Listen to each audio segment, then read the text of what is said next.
Full Metal Storm, Battle of the Machines. This video is purely for entertainment and does not infringe on copyrights or laws. The rights to the novel and image belong to the original author. We do not claim ownership. Don't like waiting and want to listen to this fanfic in full now? Subscribe to our Patreon, where you'll find the best fanfics. Chapter 845 Miscalculation. Outside Washu village. He's not here. Did he run away? It's normal to run away. I guess this guy's going to play guerrilla warfare with us. Then what should we do next? We can't always be on guard against his sneak attacks, right? Bullshit. We have to take the initiative, understand? The crowd was noisy. Ruin Xiu frowned and was quite confused about the opponent's thinking. At this time, several people ran out of the village. Pointing in the direction of the ancestral hall, he panted and shouted, He is in the ancestral hall. He is coming for Old Man Chang. Ruin Xiu's eyes widened, and then she calmly commanded, Go back and surround the ancestral hall. A moment later, Ruin Xiu returned to the ancestral hall, only to see that the injured in the ancestral hall, but all those who could move ran out by themselves. In the ancestral hall, the screams of Old Man Chang continued to be heard, but the screams were already weak, and it sounded like he might die at any time. This made Ruin Xiu and the others look at each other in bewilderment. From the sound, it can be heard that Old Man Chang was tortured, but they didn't understand. Luo Yan deliberately turned back. Was it just to torture Old Man Chang? Ruin Xiu made a gesture to let everyone complete the encirclement. Then, Lin Fei, the dwarf brothers and other stronger people formed a team to enter the ancestral hall to find out. As soon as they entered the ancestral hall, they saw Old Man Chang flying out of a room. The old man fell to the ground, and he looked so miserable. It can be seen that one of his hands and two legs have been deformed and unrecognizable. It seems that his bones were smashed alive. Even though these people are used to living on the edge of a knife, they still shuddered when they saw this scene. Then they saw Luo Yan came out. Ruin Xiu looked at him in disbelief, not believing that Luo Yan dared to show up in this situation. Save me, Miss Lin, Zaoshi, Miss Ruin Xiu. Save me. Old Man Chang cried for help. Luo Yan dragged the Han sword over and stepped on the old man's back. Don't go. Not even a step. As if he didn't see the figures inside and outside the ancestral hall. He stepped hard and Old Man Chang screamed. The shrill scream made everyone's heart tremble, and even Ruin Xiu took a step back. In the ancestral hall, Old Man Chang was panting. His eyes were bloodshot. He suddenly gritted his teeth and stretched out his relatively intact hand. He grabbed the dagger inserted in his shoulder socket and pulled it out violently. He screamed. He turned the dagger and stabbed it into his throat. A burst of exclamations rang out. No one thought that Old Man Chang would choose to commit suicide. He would rather commit suicide than accept torture again. How desperate must he be to make such a decision? No one in the entire ancestral hall spoke now. Only breathing sounds came and went. They looked at Luo Yan and raised his head and saw a little golden light flashing in Luo Yan's red eyes. The two golden lights revealed a terrible murderous intent, as if they were the reflection of the pupils of a ferocious beast. Luo Yan looked at the people in the yard indifferently. In his ears, the roar of the lizard dragon could still be heard faintly. It seemed that the killing intention towards Old Man Chang just now aroused the ferocity of the dragon blood essence. Now that Old Man Chang was dead, Luo Yan took a deep breath and suppressed the ferocity of the blood essence, but he still did not intend to let go of the people inside and outside the ancestral hall, especially Ruin Xiu. Only when she died, Jianfu group would feel pain. Only then would they give up the idea of continuing to hunt him down. When Luo Yan looked at her, Ruin Xiu's heart trembled, and she screamed almost out of control. What are you waiting for? Kill him. Suddenly, in the ancestral hall, Lin Fei's team woke up from a dream. The dwarf brother surnamed she shouted and took the lead. Then the others. Only Lin Fei did not advance but retreated. Her figure turned several times and then jumped over the wall. But at this time, even Ruin Xiu did not care to blame Lin Fei for deserting. In the ancestral hall, the first to attack were the brothers surnamed Shi. One of the dwarf brothers drove the flames of black smoke and sparks into a black python. The other shot out a golden red flame, condensing into a fire snake. The two pythons entangled and swam, coiling towards Luo Yan, with their heads raised high, ready to pounce and bite. Luo Yan's figure flashed, and when he appeared again, he was already between the two brothers. The dragon elephant flashed in their eyes, like a startling rainbow in the sky. Luo Yan left them, and went to meet the others. The dwarf brothers still had a look of fear on their faces, but the two ugly heads had already flown high. They were still making the movements of controlling the fire snakes, but they had already died. Everyone, come together. Several wilderness hunters also fought hard at this moment, bursting out their energy, and besieging Luo Yan. Just as they were entangled with Luo Yan, lightning fell from the sky, or thunder, turned into a dense electric tooth, covering several people. They actually wanted to kill Luo Yan and several hunters together. The lightning was strong.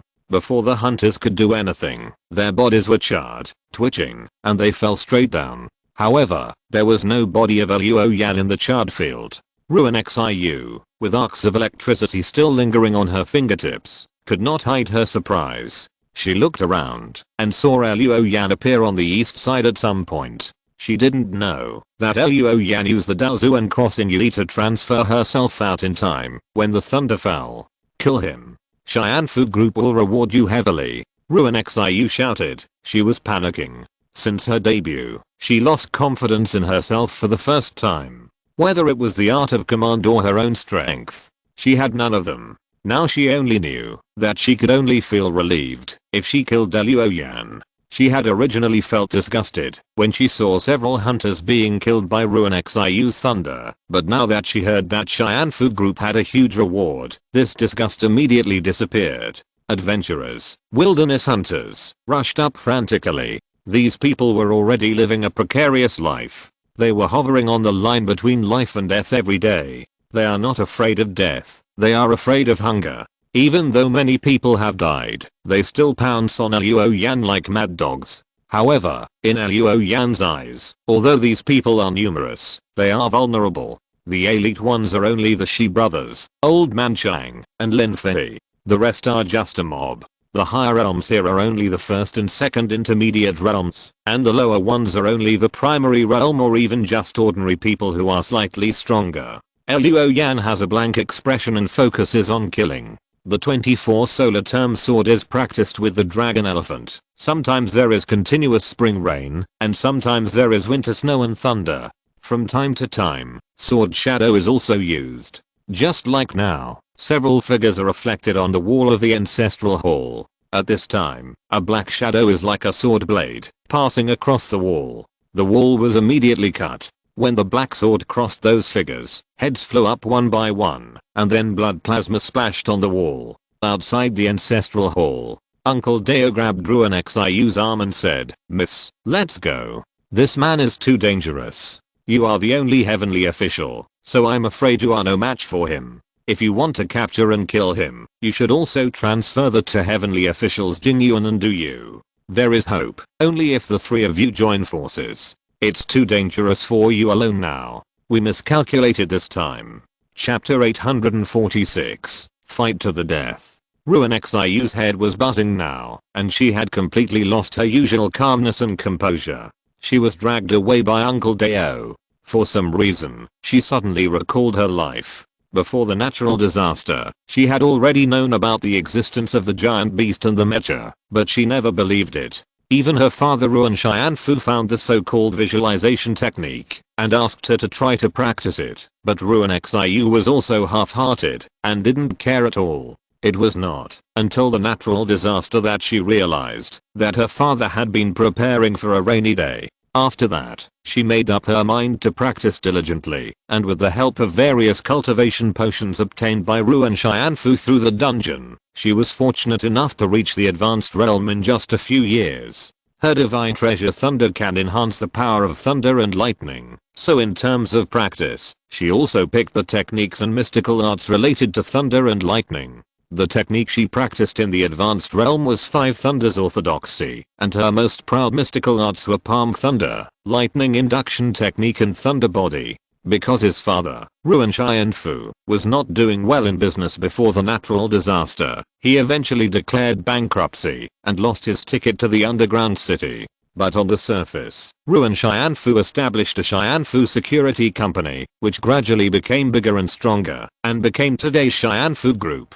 He recruited many cultivators, and the two strongest among them were collectively called Xianguan with Ruan Xiu. He was responsible for handling most of the group's affairs on the surface. Although Ruan Xiu's growth was not smooth, she had never encountered big storms. This time, she originally thought that chasing and killing a surface cultivator, even if it was not simple, would definitely not be dangerous. But now, she knows that she was wrong, and she was wrong outrageously. That cultivator is too dangerous. At this time, Uncle Deo grabbed Ruan Xiu's hand and ran while shouting, "Quiaohe, come and help. You have always admired the young lady, now the opportunity has come. As long as you escort us back to Xianfu Group, the young lady will definitely look at you differently." Ruan Xiu knew that Uncle Deo was using all the resources that could be used in order to maximize her chances of survival. She also knew that the drunkard had always liked her, but who was she, Ruan Xiu? How could a heavenly official of the Xianfu Group be interested in a cultivator on the surface? Besides, Quiaohe was 10 years older than her. But at this time, she did not object. Reason told her that she really needed to increase her strength. Quiaohe, like the demon monk Dukang, was a high-level cultivator that was relatively rare on the surface. If he helped, the safety factor would undoubtedly be much higher. But until the two ran to the parking lot, Quiaohe did not show up. I don't know if he was hiding or ran away early. Ruan Xiu was very angry. There was a feeling of being abandoned. Between beauty and life, the drunkard finally chose the latter. "Miss, get in the car quickly." Uncle Deo had just finished speaking when a golden rainbow light passed by. Their car immediately split the rainbow light into two and then exploded violently. Uncle Deo threw Ruan Xiu to the ground and used his body to protect the woman under him. He was saved by Ruan Xianfu on the surface, so he was loyal to the Ruan family. After the explosion, Uncle Deo pulled Ruan Xiu up. Looking again, Luo Yan was already in front of him with a sword. Uncle Deo quickly pulled Ruan Xiu behind him and said loudly, "Little brother, let's talk it over. This is Miss Ruan Xiu from Xianfu Group.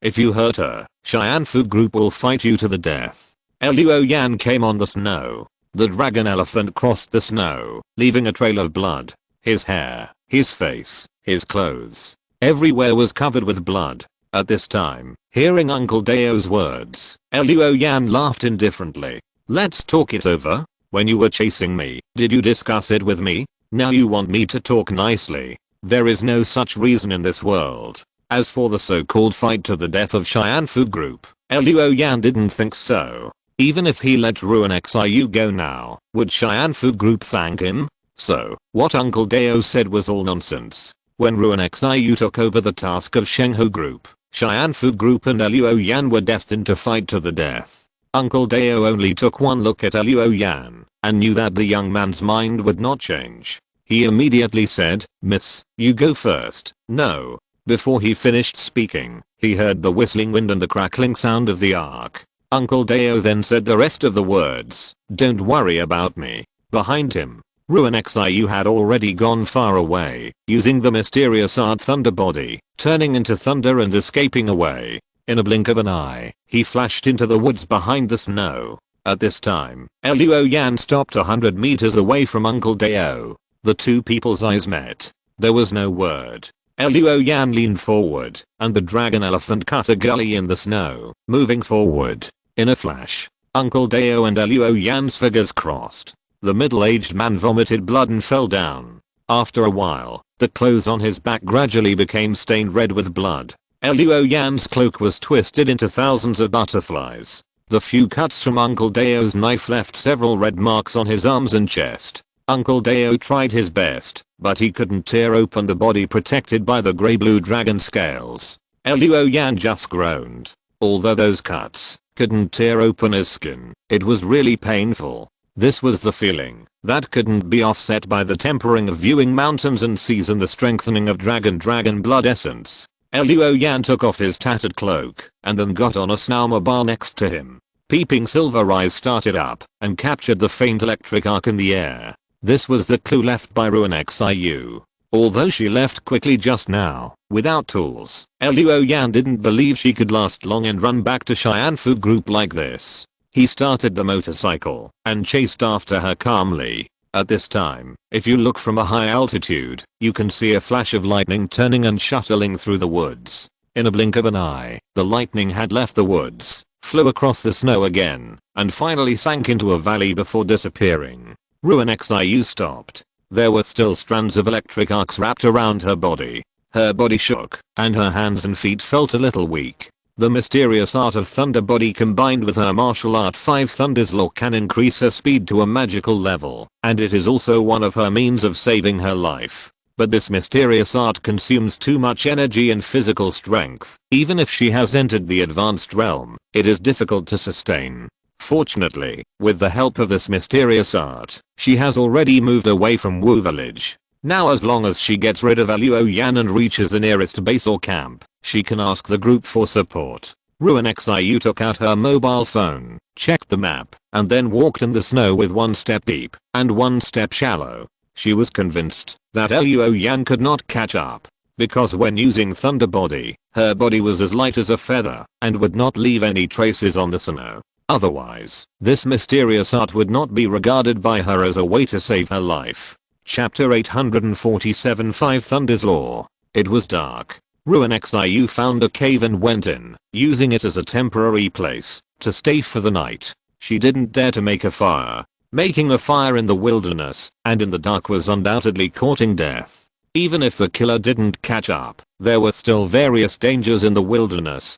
Before setting foot in the base and returning to the group headquarters, there was no safety. After finding a clean place to sit down, Ruin Xiu's stomach started to growl, and she subconsciously touched her stomach. Then she remembered that she had hardly eaten anything today. It didn't matter at other times, but now it became a trigger. Ruin Xiu felt wronged. That day, Su Jingyuan of Shenghu Group issued a hunting mission to the partners in the entire Fenshu area. After learning the news, Ruin Xiu did some investigation, and after receiving the news of Jiuying, she took the task without hesitation. And using her own channels, she quickly gathered a group of adventurers and wilderness hunters in the Keiju base. Such speed and efficiency were praised by even her father. Ruin Xiu couldn't find any reason for her failure. However, this self-confidence was completely shattered today. In order to survive, she even abandoned the middle-aged man who was loyal to the group and the Ruin family. She became the kind of person she usually despised and looked down upon. This made her feel extremely wronged now. She didn't have to be like this. It was all because of that bastard whose name she still didn't know. Ruin Xiu hugged her head and cried, and after calming down her emotions, she curled up in a corner. When I return to the group, I will never let you go. I will bring Jingyuan and Dui out to hunt you down. Don't worry, Uncle Dao. I will avenge you. After reconciling with herself, Ruin Xiu felt a little more at ease. After a while, she fell asleep. The sound of even breathing sounded in the cave. Outside the cave, it was snowing again. I don't know how long it took. A sudden pain for no reason woke Ruin Xiu up, and she opened her mouth and spit out a mouthful of blood. What's going on? Ruin Xiu felt her hands and feet go weak. Her forehead is hot, and her chest is twitching. This is a sign of poisoning. She quickly took out a box from her waist bag. When she opened the box, there were 2 injections inside. One is for detoxification, and the other is for prolonging life. Ruin Xiu picked up the detoxification needle and stabbed her arm. After pushing the medicine into her body, she quickly practiced the skills, trying to use the power of the essence to stimulate the medicinal properties. At this moment, she felt an extremely dangerous feeling in her heart, and before she could think about it, she moved to the left. A dazzling wave of scorching golden color suddenly burst out from the cave entrance, breaking through the space and passing by Ruin Xiu. It cut off a few strands of her hair that were still floating in the air. Ruin Xiu's eyes widened. Through the golden wave, she saw a figure at the entrance of the cave. A dark figure, a pair of red eyes emitting red light, rushed over with a sword. Ruin Xiu's heart was filled with despair. In this cave, her thunder body could not be used at all. She screamed, ignoring the raging poison in her body, and raised her Yuanli to activate the Shenzang, launching the strongest attack. Ruin Xiu raised her arm, with her palm facing outward, and a red lightning leaped and blasted at the attacker. Zhuangxin, Palm Thunder. 5 thunders, red gold thunder. The figure was immediately submerged in the red gold thunder. Ruin Xiu couldn't help but breathe a sigh of relief. Red gold thunder, the lightning is as sharp as a knife, and if it passes through, the skin will definitely be torn apart. The person who crashed into the lightning like this will definitely die. But the next second, the man crashed out of the lightning. The clothes on his body turned into strips of cloth, and his body was covered with small wounds, but he did not die as Ruin Xiu expected. He approached Ruin Xiu, but there was no ambiguous atmosphere between men and women. It was the solemnity of life and death. Ruin Xiu saw the other person's face clearly. See every cold line on that face clearly. See the indifferent light in those fiery red eyes. Wait. Ruin Xiu opened her mouth to say something. The dragon elephant had flashed before her eyes. Then Ruin Xiu felt that she had lost weight. In the corners of her eyes, there was sticky blood flying up. Is this all my blood? The last thought of this life came to her mind. Ruin Xiu's consciousness disappeared in the darkness. Plop. The woman's body fell to the ground. Lightning, sword light, everything returned to darkness. It was not until Luoyan turned on the lighting function of his mobile phone that a beam of light appeared in the cave. Looking at Ruin Xiu's body on the ground, Luoyan walked over and searched for the spoils. With the help of the peeping silver eyes, he searched all the way. After arriving in the valley, the arcs in the air disappeared. But Luoyan saw Ruin Xiu. To be precise, it was Ruin Xiu's figure moving in the valley. This was the same as the day when he sneaked into the Chunyu base and saw many moving phantoms in the place called Ghost Area by the base personnel. Luoyan saw Ruin Xiu's figure in the valley, and this figure led him to the cave where Ruin Xiu was hiding. Luoyan speculated that this was an ability of the Silver Eyes of Peering, which could peek into the past and show the main target according to his consciousness. Compared with the Chunyu base, this ability has undoubtedly been improved. Otherwise, it would not be just Ruin Xiu who appeared in the valley. But these figures had no sound, only images. Luoyan felt that this should be related to his own divine possession. His divine possession was related to the eyes, not the ears. So there were only images, no sound. After finding Ruin Xiu, Luoyan did not rush to act. Ruin Xiu's thunder body was very troublesome. Although he could track her, Luoyan was unwilling to travel thousands of miles again. To be safe, he released the toxin that the dragon blood essence had swallowed in the Nanman village that day and successfully poisoned Ruin Xiu. The next thing was simple. Block the entrance of the cave and take advantage of Ruin Xiu's poisoning and less than 70% of his strength and kill him. But Ruin Xiu still gave him some surprises. The red gold thunder actually injured him. Although he did not break any bones, the sharp red gold arcs cut his skin and flesh, which was rare. In addition, the paralysis caused by the electric shock made Luoyan feel numb all over his body. It can be seen that, if it was under normal circumstances, it would not be a simple matter to deal with Ruin Xiu. From Ruin Xiu, Luoyan got a mobile phone, a life-extending needle, a delicate pistol and 2 magazines. Finally, there was a pocket mobile storage. Luoyan connected his mobile phone and opened the file. Inside was the 5 thunders orthodoxy that Ruin Xiu practiced by himself, as well as several mysterious arts including palm thunder. Luoyan took a rough look at the skills. It turned out that the 5 thunders orthodoxy could cultivate the 5 element of thunder, which were divided into red gold thunder, deadwood thunder, dirty water thunder, fierce fire thunder and thick earth thunder. Each thunder has a different focus. The thunder of the gold element is extremely sharp. The yuanli and essence of those who were hit by the deadwood thunder quickly withered. Dirty water mine will wrap the opponent with electric current, which is like a maggot attached to the body, and will occur from time to time. It can also interact and resonate with other types of mines to cause secondary or even multiple damage. Fiery fire mine has high temperature, and thick earth mine is used for defense.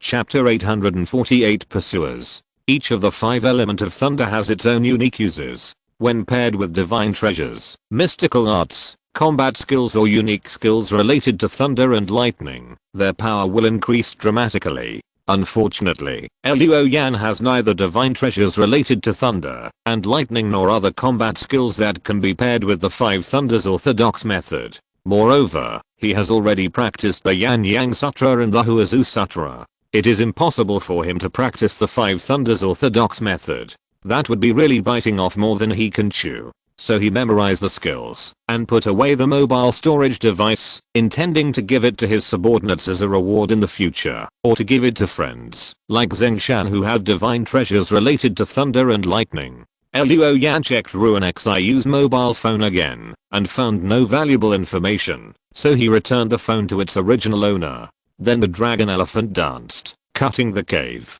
causing it to collapse and bury Ruin Xiu, so as not to expose her body to wild animals. After that, Luo Yan found another place to spend the night. In the morning, he returned to Wu village, collected food, water, and fuel, and then went to meet Song Qiutang. Returning to the place where he dropped Song Qiutang off yesterday, Luo Yan just walked into the house when Song Qiutang poked her head out of a small room in the house. "I thought you wouldn't come back," Song Qiutang said with a face full of resentment. "You actually left me and Jiuying here. Aren't you afraid that something will happen to us? If I show up in Wu village, nothing will happen to you." Luo Yan threw a can of meat to her. Song Qiutang wanted to say something else, but her stomach started to growl, so she could only open the can of meat and turn her grief and anger into food. I don't know if it filled her hunger. Her resentment was not so strong, but she was a little scared.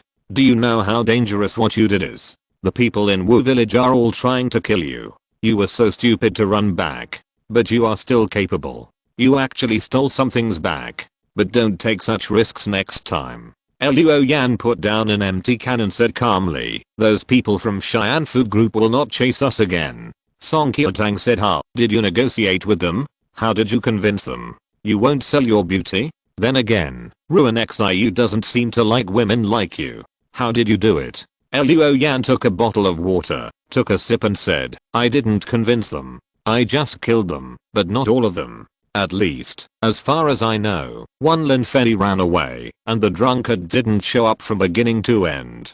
Ding dang. Song Qiutang's can fell to the ground. "Did you kill them? How many people did you kill?" Luo Yan shook his head. "I didn't count. Anyway, Ruin Xiu is dead. From now on, Cheyenne Food Group should have no time to pay attention to us." Song Qiutang jumped up. "You killed Ruin Xiu too? She is Xiangan. You.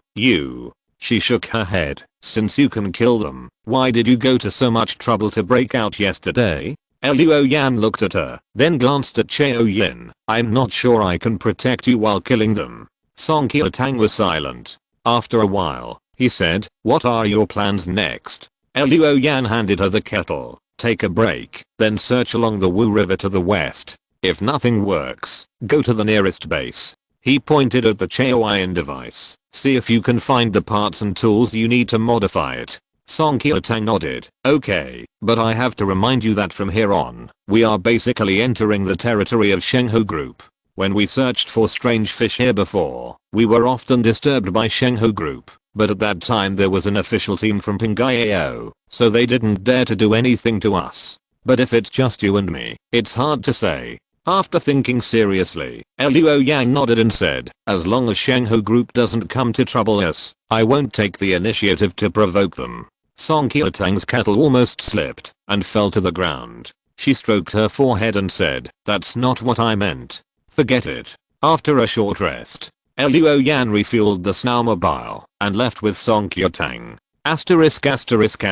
Noon. The quiet Wu village became lively again. A team entered the village. Su Jingyuan had been holding his handkerchief to cover his nose and mouth since he entered the village. He looked painful. God knows how unwilling he was to step into this Shura field. But due to his duty, he had to go into the village to check it out in person. So his shoes, which were almost not stained with dirt before he came to Wu village, now had to step on the blood-stained snow and a mud full of minced meat and internal organs. Even though he had sprayed perfume on his handkerchief, he still couldn't stop the smell of decay and death from drilling into his nose. Su Jingyuan turned around and looked at several death scenes. that were considered the worst hit areas. Finally, he couldn't help it and lay down beside a dry well and retched. The young man called Ahan was embarrassed and scratched his head beside him. After Su Jingyuan finished vomiting, he quickly handed him clean water for him to rinse his mouth. Is it okay? Just a few dead people have made you look like this. If you don't like it, you should go back to the headquarters and leave it to us. A handsome white fox-faced man walked in and said with a smile. He was wearing a long black windbreaker, black gloves, and black leather boots. He looked handsome and cool, just like a movie star in the past. Ahan glared at him angrily. Jiang Yiming, shut up. Mr. Su is not someone you can joke with. The handsome man called Jiang Yiming laughed. Liu Hangman, I know you are jealous of me. We both received the holy blood and became descendants of the same blood. I ranked ahead of you in the top 10 and became a candidate for the holy descendant. But you can only be Su Jingyuan's dog. The gap between us is too big. You do have reason to be jealous of me. Liu Hangman's eyes immediately flashed red. Jiang, who do you say is a dog? Ahan. Su Jingyuan turned around at this time, used his eyes to stop Liu Hangman from erupting, and then said lightly, Captain Beiyun, now is not the time to engage in internal strife. Please keep an eye on your people. A tall and cold woman with shoulder-length hair came over. She was also wearing a black long dress and sunglasses. She walked to Jiang Yiming's side, pulled down her sunglasses, and a pair of white pupils glanced at Jiang Yiming from behind the glasses. Did you hear what Mr. Su said? If I hear you provoking your colleagues again, don't think I won't kill you just because you're handsome. Jiang Yiming seemed to be very afraid of this woman. He took 2 steps back and forced a smile. Big sister, I was just joking with Liu Hangman. Sorry, Mr. Su, I won't do it again. Chapter 849, Vanguard. Su Jingyuan nodded, not dwelling on the matter any further. He still held the handkerchief to cover his mouth and nose, and the voice came from the handkerchief. I turned around.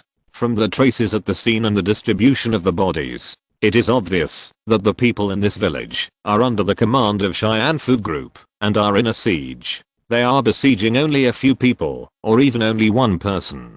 Xianfu Group accepted the task I issued, so I boldly guessed that they are besieging the target of our trip, the young man who killed Kezen and took away the Jiuying device. Beiyun leaned against the wall and took out a cigarette, and Jiang Yiming next to her came over to light it for her. Beiyun exhaled a puff of smoke and said lightly, then what? Su Jingyuan's eyes were deep. I think that Xianfu Group should have thought that they were picking a soft persimmon at first. But from the results, it is obvious that they were picking a firecracker or even a detonator. So all the people in Xianfu are dead.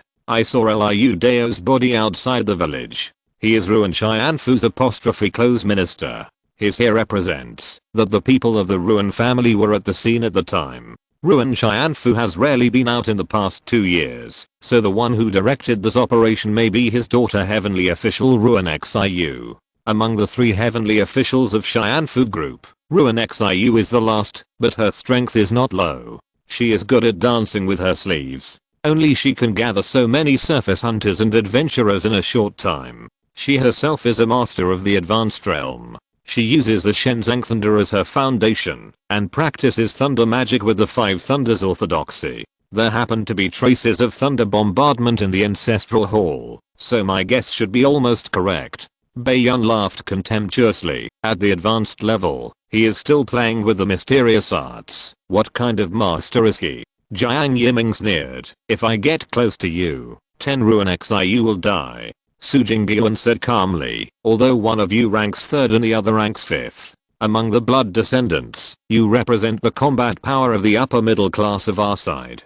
There are almost no Tangsuan realm powerhouses in the wilderness, and you have the strength to walk sideways. It is more than enough for you to push 800 miles alone.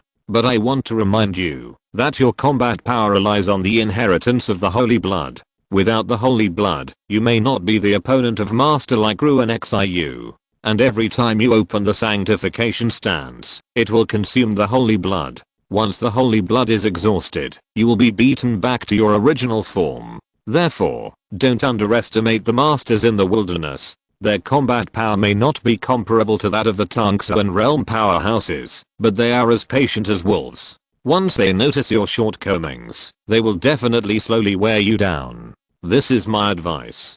Beiyun and Jiuying Yiming were indifferent. Liu Hongmin looked indignant, as if Su Jingyuan's actions were not worth it.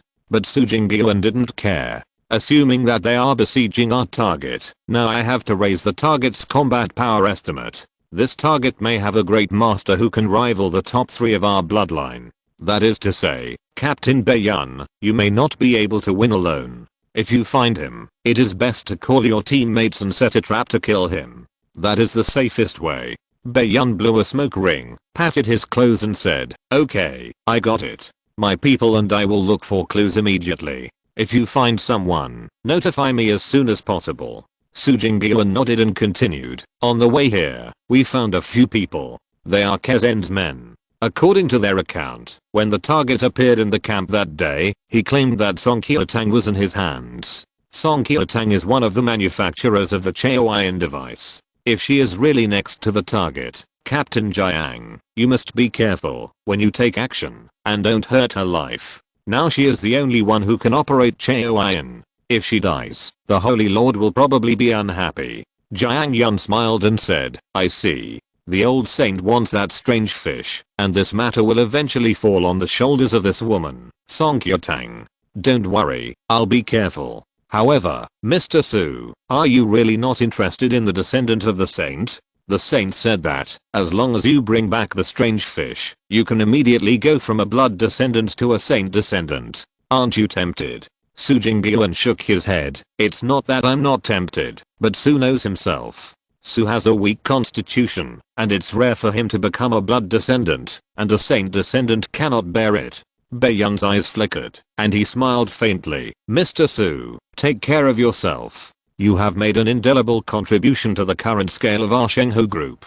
Even if you can't become a saint descendant, you are a unique talent in the eyes of the saint. How about I leave number 9 to protect you? Su Jingyuan smiled. No need, Su won't be involved in the battlefield. There is no danger. Besides, it's enough to have Han protecting me. Beiyun shrugged, dropped the cigarette butt, and strode away. The handsome Jiuying Yiming also smiled, and caught up with the tall woman. After they left, Liu Hongmin came over and said indignantly, Mr. Su, you worked hard to analyze for them, find clues, and provide intelligence. They didn't even say thank you. If you ask me, you don't have to give them the credit. We found the target, took back the device, and captured the strange fish ourselves. Isn't that a great achievement? The Holy Lord has great means. As long as you take back the strange fish, he will definitely find a way to make you a descendant of the Holy Lord without any worries. Su Jingyuan glanced at the hot-tempered man. He sighed softly. People can't be too greedy. Sometimes, the more you want to get, the more you lose. What's more, it's not that I don't want to become a descendant of the Holy Lord, but I don't dare. This sentence was not said. Su Jingyuan said instead, go and inform the people below to start a carpet search of the area within a radius of 300 kilometers, starting from Wu village. If you have any news, notify me immediately. Liu Hongmin agreed, and turned to leave. At this time, Su Jingyuan's cell phone rang. He answered it. A hoarse voice sounded in the receiver. Mr. Su, this is Ruan Xianfu. My daughter is dead, and AXIU is dead. Should you give me an explanation? Who are you chasing? Is he really just a wilderness hunter? Su Jingyuan was not surprised by Ruan Xianfu's call. He put down his handkerchief and said calmly, I'm very sorry about this, Mr. Ruan. We just learned about it. Now we are launching a search, and even the top 10 blood descendants have been dispatched. I believe that soon, we will seek justice for your daughter. Ruan Xianfu said, no. Blood debt must be paid with blood. Please notify me when you find the person. This time, Ruan volunteered to act as a pawn of your Shenghu group. I only have one request. The murderer must die at my hands. If you're listening to this novel on a channel other than Fanfic World, it means they downloaded and uploaded it without effort. We cordially invite you to visit our channel, Mundo Fanfic Novelos. There you'll find the original version of this story and you can explore many other novels of various genres. We're waiting for you to immerse yourself in a world of incredible novels. Chapter 850 Blizzard Base. A few days later, a snowmobile stopped on a high slope. Looking down from the slope, there was a base not far below. The base looked very shabby, with broken walls. Scaffolding was set up in many places, and workers were going up and down, repairing it. The walls were mottled in color, and many places were pitch black, as if they had been through the flames of war. Inside the base, most of the buildings were two-story buildings with dark colors. It seemed that there was no plan, and the layout of the buildings could be described as messy. There were dense cables above the buildings, rambling here and there. In some places, the cables were like a tangled mess, and there were many privately connected wires, making the sky above the base seem to be shrouded in a black cloud. Can I find what I want here? On the motorcycle, Song Kyo-tang pulled up his sunglasses and looked at the base below with some suspicion. Luo Yan in front said in the mask, I don't know, but this blizzard base is the closest base to us. Unless you want to go back to the Keiju base, you can only try your luck here. In the past few days, they have been heading west along the Wu River. Song Kyo-tang used the Jiuying to search for traces of strange fish. Unfortunately, there was no harvest. Yesterday, they had already found the end of the Wu River, where the Wu River flows into the Songjiang River. The surface of the Songjiang River has frozen, and the river water is still turbulent under the ice. This river almost crosses the entire Fenshu area. The area through which the river flows is wide, and searching for the underworld fish in the Songjiang River is only slightly better than finding a needle in a haystack. Luo Yan decisively changed his strategy. He took Song Kyo-tang straight to the nearest base, hoping to find the right parts and tools to modify the Jiuying so that it can emit sound waves to attract the underworld fish. The motorcycle started and slid down the snow slope to the blizzard base below. After paying the head tax, the two entered the base, parked the vehicle, and went deep into the base. As soon as he entered the base, Song Kyo-tang frowned. It was not her fault. Even Luo Yan could not stand the peculiar smell floating in the air inside the base. These smells were emitted by the garbage everywhere on the road, the blocked drains and many dirty places. Now because it was winter, and covered with ice and snow, the peculiar smell was still within the acceptable range. Luo Yan could not imagine whether this base would be surrounded by flies in other seasons. He had been to many places, and seen many base camps, but the sanitation of none of them was as bad as this one. If he had not seen the mechs parked in the base on the high slope, Luo Yan would have suspected which refugee camp he had entered. It was daytime now, and there were many people entering and leaving the base. In the crooked streets and alleys covered with snow and mud, there were people in strange costumes appearing every moment. They were either wearing masks, or unkempt, or carrying guns or hanging swords. Without exception, these people's eyes were not good, and they kept looking around like scavengers. It seemed that, if they were given a chance, they would pounce at any time. This made Song Kyo-tang feel very insecure, so she unconsciously approached Luo Yan. Luo Yan was not disturbed by the gazes of these people. Having bad intentions was one thing, and whether he could take advantage of him was another. What surprised Luo Yan was the disorder and chaos of this base. From the moment he entered the base, except for a team of people who looked like they were from the base at the gate, he had not seen anyone from the base until now. Even if there were 3 or 5 big men fighting each other on the road, even if there were pickpockets stealing valuables in the crowd, even if various violations of discipline occurred in broad daylight, there was no sign of law enforcement officers from the base.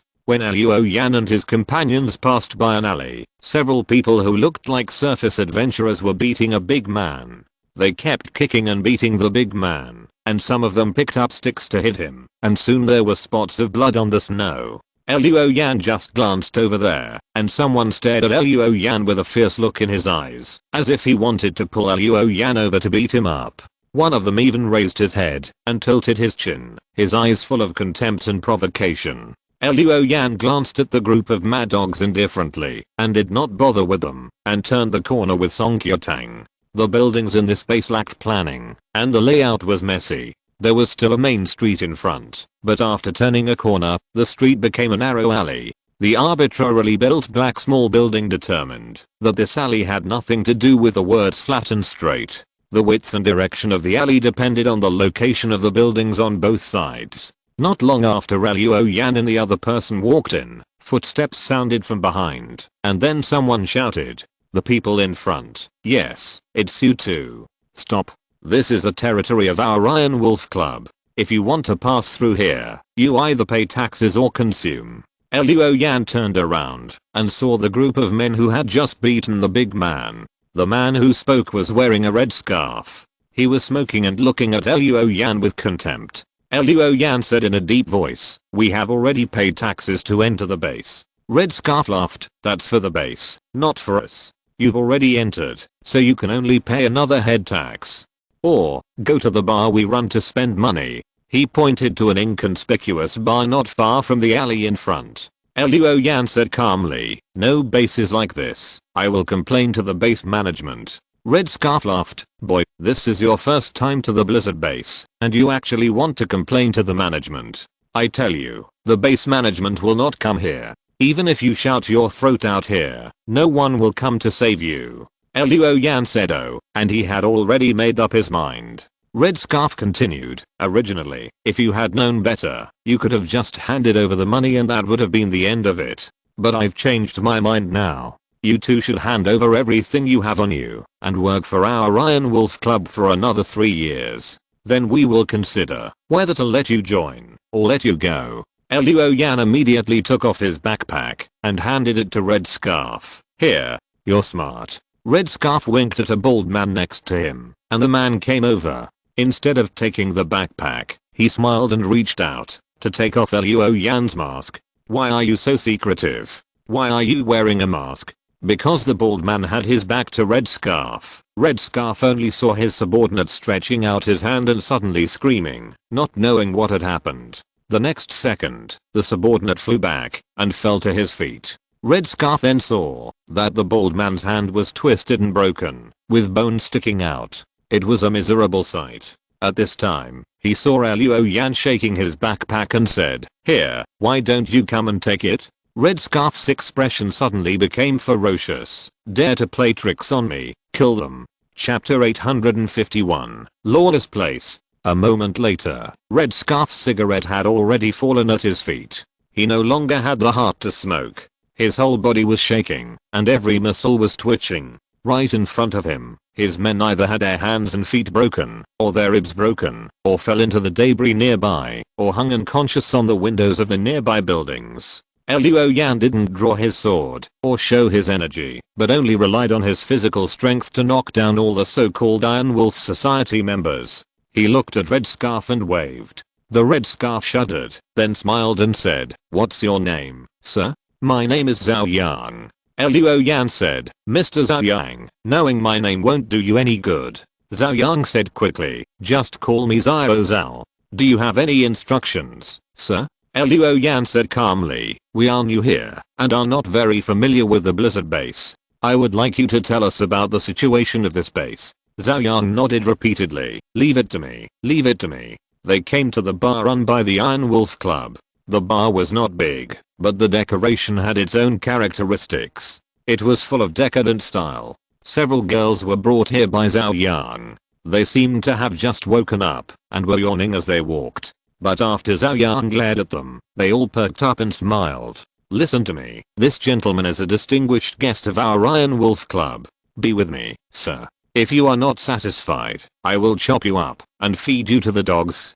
Several girls were startled, and then they did everything they could to please Luo Yan. Luo Yan frowned in his mask and wanted to refuse, but then he thought that if he behaved too abnormally, Xianfu group and Shenghu group would find clues. Although he was not afraid of these two groups, he did not want to cause trouble before finding the dark fish. So he acquiesced to Jiuying's arrangement. Song Qiutang was immediately squeezed to another table, and 4 or 5 hostesses occupied the seats on Luo Yan's left and right. Catching a girl's hand reaching under his clothes, Luo Yan asked, "Why is it so chaotic here?" Jiuying looked out the window, looking deep into the base, and smiled contemptuously. The Blizzard base was not like this before. The Snow Wolf Company that runs this base used to be strong and powerful. But a year ago, the company suffered heavy losses because of resisting the Behemoth. The boss Li Zengqi died in the battle, and the number of mechs has been reduced from the original 4 to the current 2. After Li Zengqi died, his son Li Binhang took over the base. This Li Binhang has no strength, no vision, and he is also a gambler. In just 1 year, He lost 70% to 80% of the base's assets. We used to pay taxes to the base and the Snow Wolf Company. Now we don't have to, just like our Iron Wolf Club. I won this street from Li Binhan. Our Iron Wolf Club is considered to be smaller in the base. Large organizations like Thunderfire own half of the base's assets. Luo Yan was surprised. He didn't expect that the Blizzard base would be in such a situation. At this time, a girl toasted him. Luo Yan did not refuse. After taking a sip, he said, "Besides Thunderfire, are there any other organizations in this base that we need to pay attention to?" Besides Thunderfire, the others are small gangs and organizations like us. With your ability, sir, there is basically nothing to pay attention to. Oh, there are two organizations that you may need to pay attention to. One is Gecko and the other is Mole Gang. Zhao Yang said while smoking. It's not because they are so powerful, but they are a little special. The people from Gecko are persistent. They are like geckos. Even if their tails are broken, they can grow back. They are like weeds that can't be burned out and will grow again in the spring breeze. In the base, no one wants to provoke geckos. If you provoke one of them, the rest of the geckos will come to trouble you. They are always lingering around and are willing to do all kinds of despicable things. Anyway, it's disgusting after provoking them. If it's not necessary, sir, don't deal with them. Luo Yan remembered. What about the Mole Gang? Zhao Yang smiled. That's a gang formed spontaneously by a group of little kids. Yifei, the leader of the Mole Gang, is a 14-year-old boy. All the gang members under him are little kids, ranging from 8 or 9 years old to 15 or 16 years old. These little kids are orphans, without parents, and they stick together for warmth to avoid being bullied. They live in the sewers of the base, which are so complicated that they can be called a maze, so they also call themselves moles. These guys specialize in pickpockets. At the same time, because they go everywhere like moles, they are well informed. Many times, they know things that others don't know. If you lose something in the base, 9 times out of 10, it was stolen by the little kids of the Mole Gang. Luo Yang nodded and asked, "Where in the base can electronic parts be sold?" Zhao Yang looked at Luo Yan in surprise. He didn't know why this powerful man wanted to buy electronic parts, but he said it anyway. If you want to buy electronic parts, you should go to Grey Alley, which specializes in buying and selling various gadgets and contraband. Of course, with the current strength of Snow Wolf Company, it can no longer maintain the rules they have set, so it doesn't matter whether it is prohibited or not. Luo Yan nodded. "Where is Grey Alley? I can take you there," Zhao Yang said again. However, Grey Alley is a mixed bag of good and bad people, and the way the shops there operate is naturally not formal. It is normal to pass off good ones as inferior ones. If you don't want to spend time panning for gold in the sand, I suggest you go find Blind Chen. He touches bones and tells fortunes for people in Grey Alley. There, he is considered to be one of the most experienced people and is considered to be relatively successful. You can buy what you need from him. The quality is guaranteed, but the cost is high. The advantage is that you don't have to waste time arguing with those shops. It's just that Blind Chen doesn't do business with everyone. I can take you to find him, but I can't guarantee whether the business can be successful. At this point, Luo Yan basically understood the situation of the Blizzard base. He asked Zhao Yang to take him to Grey Lane, but Grey Lane was open at night, so Luo Yan and Song Qiutang went to find a place to stay first. With Zhao Yang's introduction, they found a hotel run by Li Huo. The fee was higher than other hotels, but the advantage was that it was safe and guaranteed. In the blink of an eye, it was night. After the two had dinner, Luo Yan went to find Zhao Yang. Zhao Yang was now obedient to Luo Yan. While leading the way, he introduced the situation of the base to Luo Yan. After a while, they arrived at Grey Lane. Chapter 852, The Charlatan. Although Grey Alley has the word alley in its name, it is not an exaggeration to say that it is a street. Following Zhao Yang, we walked in from a small path. The narrowest part of this path was that we had to turn sideways to pass through. This made Luo Yan not have much expectation at first, but after coming out, the view in front of him suddenly became brighter. The so-called Grey Alley is much wider than the street outside. People come and go on the street, where two cars can run side by side. Adventurers wearing cloaks, masks, and backpacks are everywhere. Bold girls wearing sexy clothes that reveal their belly are standing in front of some tents with colorful feathers on the top to attract customers. There are stalls of all sizes, with a variety of goods, including weapons and equipment, food rations, bullets, and explosives, and even giant beast parasites. There are also jugglers, snake dancers, and magicians, which are dazzling to watch. This is Grey Lane, sir. Jiuying smiled and said, it already existed when Snow Wolf Company still dominated Blizzard Base, but it wasn't so lively then. Since Snow Wolf Company lost its power to control the base, more talents have come here. You have to be careful, anything can happen in Dragon Lane. It's lawless here, even killing people on the street is common. Blind Chen's stall is over here. Jiuying followed the red scarf, and saw private arenas along the way. The arena owner accepted challenges from anyone. Everyone could challenge the arena owner by paying a certain fee. If they lost, they would lose everything. The winner could take the prize money accumulated in the prize pool. But the arena owner was not simple, he was actually at the advanced level. This was very rare on the surface, so those who challenged on the stage basically ended in failure. Failure was still good, because there were no rules in the arena. No one was killed by the arena owner. The bloody arena surface indicated the danger of the arena, but even so, many people still went on stage. We are here. When Jiuying stopped, Jiuying saw a small stall in front of him, with a flag on it, with the 4 characters bone-touching divination written on it, which looked very much like a charlatan. The stall owner was an old man in his 60s, with wrinkles all over his dry face. His hair was grey and dull, and he was wearing sunglasses, sitting with his legs crossed, drinking tea. Jiuying said, sir, he is Blind Chen. You can find him if you want to buy anything. But you'd better let him tell your fortune first and make some money. Only when he gets the benefits will he be willing to help you.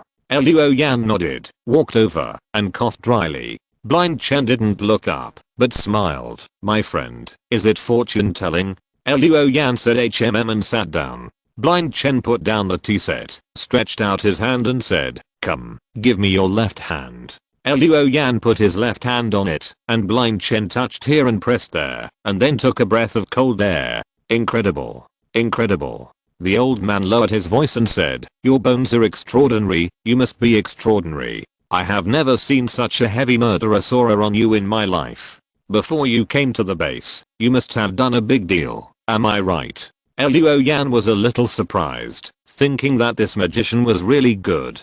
He said Blind Chen said again, you are a real dragon, how can a golden scale stay in a pond? You are just passing by the Blizzard base. After all, this base is just a small pond, how can it accommodate a real dragon like you?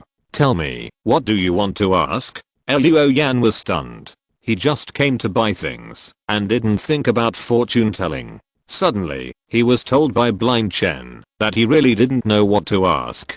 After thinking for a while, Jiuying said, I have a long lost relative. I want to know if she is still alive. Blind Chen raised his eyebrows and said, put your head closer. Jiuying did as he said, and stretched his head closer. Blind Chen felt Jiuying's face with his hands and said, you are a very lucky person. No matter what kind of danger you encounter, you can turn it into a good one. Your relative is blessed by you. His life should be safe. You can rest assured.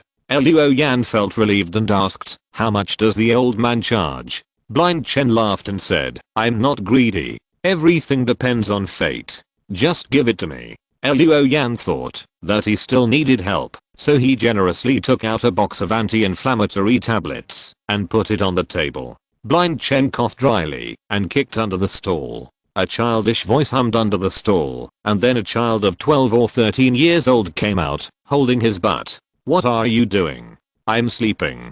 Sleep, you big head ghost. Quickly put away the things given by the guests and thank them properly. The child looked at the table, his eyes lit up, and immediately put away the box of anti-inflammatory tablets, and then said something in Blind Chen's ear. After listening to Blind Chen, the wrinkles on his face stretched out one by one, and he seemed quite satisfied. Luo Yan took the opportunity to say, "Old sir, I heard that you have some channels in Grey Lane. I want to purchase some things. I wonder if you can help me arrange it." Blind Chen said and said, "What do you want to buy?" Luo Yan took out a list, which was the tools and parts listed by Song Qiutang. In order to prevent people from seeing clues from this list, Luo Yan asked Song Qiutang to mix a lot of irrelevant things into it. Putting the list on the table, the child took it and told Blind Chen what was on it. After listening to a few things, Blind Chen stretched out his hand to make a gesture to stop the child. Then he said, "I can have someone arrange for the things you listed,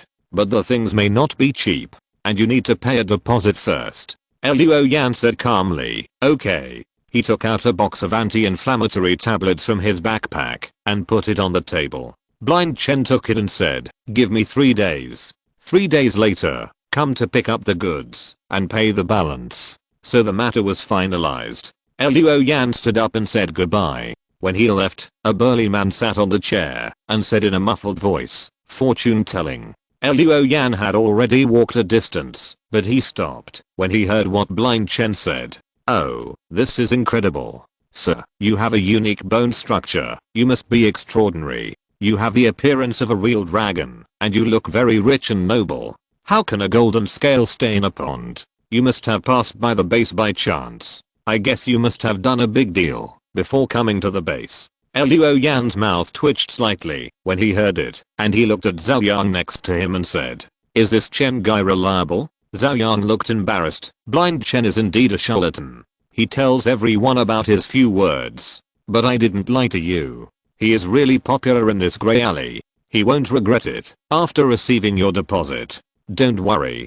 Chapter 853 Hyena. Luo Yan followed Zhao Yang to the exit of Grey Lane. Suddenly, Luo Yan stopped. Zhao Yang didn't react to what happened. He looked back at Luo Yan. Then he heard Luo Yan said calmly, "The dogs ran out when they smelled the meat." After he said that, Zhao Yang noticed that the street they were in was full of people. These people were tall, short, fat, and thin, men and women, and even a few skinny boys. Their eyes were shining, like beasts that had been hungry for many days and now saw the tempting fat meat. They all surrounded him. Zhao Yang realized that the atmosphere was not right and hurriedly shouted, "I'm Zhao Yang from the Iron Wolf Club. Gentlemen, this is a friend of our Iron Wolf Club. Please give me some face. I will treat you all to a drink another day." Just as he finished speaking, a figure rushed towards Zhao Yang like a cannonball. Luo Yan stretched out his hand and pulled Zhao Yang over so that the figure hit nothing. Zhao Yang saw that it was a slender woman with a dagger in her hand. If Luo Yan hadn't pulled him over, he would have had a hole in his waist if he had been hit by the other party. He couldn't help but sweat on his forehead. "Take care of yourself," Luo Yan said softly, and his hands quietly formed hand seals in his cloak. A short man pointed at Luo Yan and screamed, "I saw it just now." This kid took out 2 boxes of anti-inflammatory tablets for Blind Chen. He must be a family member from a dungeon, otherwise he wouldn't have so many good things on him. A big bearded man looked at Luo Yan greedily and said, "Boy, hand over everything you have. In this way, we can consider letting you go. No, if he came from the dungeon, he should be killed, otherwise we will be in big trouble. Yes, kill him and divide the things. Kill him." This section of the street was boiling. Zhao Yang has been hanging around the Blizzard base for many years, and Grey Alley comes every now and then. He is too familiar with such things and such atmosphere. There are many desperate criminals in Grey Alley. These people never think about tomorrow. They may not be very skilled, but they are all cruel and bloodthirsty. They are like hyenas. Once they set their sights on a target, they will hunt in groups. Outsiders are usually their targets, let alone someone like Luo Yan who is generous and alone. Although Luo Yan showed amazing skills during the day, but now the hyenas are so many and powerful that Zhao Yang is really worried that he can't protect them. At this moment, the man was struggling and hesitating between leaving alone or standing with Luo Yan. He glanced at the hyenas. These people's eyes were not only sweeping over Luo Yan, but also paying attention to himself. Zhao Yang gritted his teeth and pulled out a pistol with a blade from his waist. "Whoever dares to come over, whoever comes over will die. Get out of the way, now." He pulled the bolt and pointed the black muzzle at the person in front. But his words did not have a deterrent effect. The hyenas did not retreat, but moved forward. Their breathing gradually became heavy, and bloodshot appeared in their eyes. They stared at Luo Yan, not hiding their greedy eyes. Go. Everyone, come together. There are only 2 of them. Can they kill us all? Old rules. The first person who survives the first shot will take half of the things. Amid the roar, it was unknown who was the first to raise his hand and shoot at Luo Yan. Then gunshots rang out from all directions.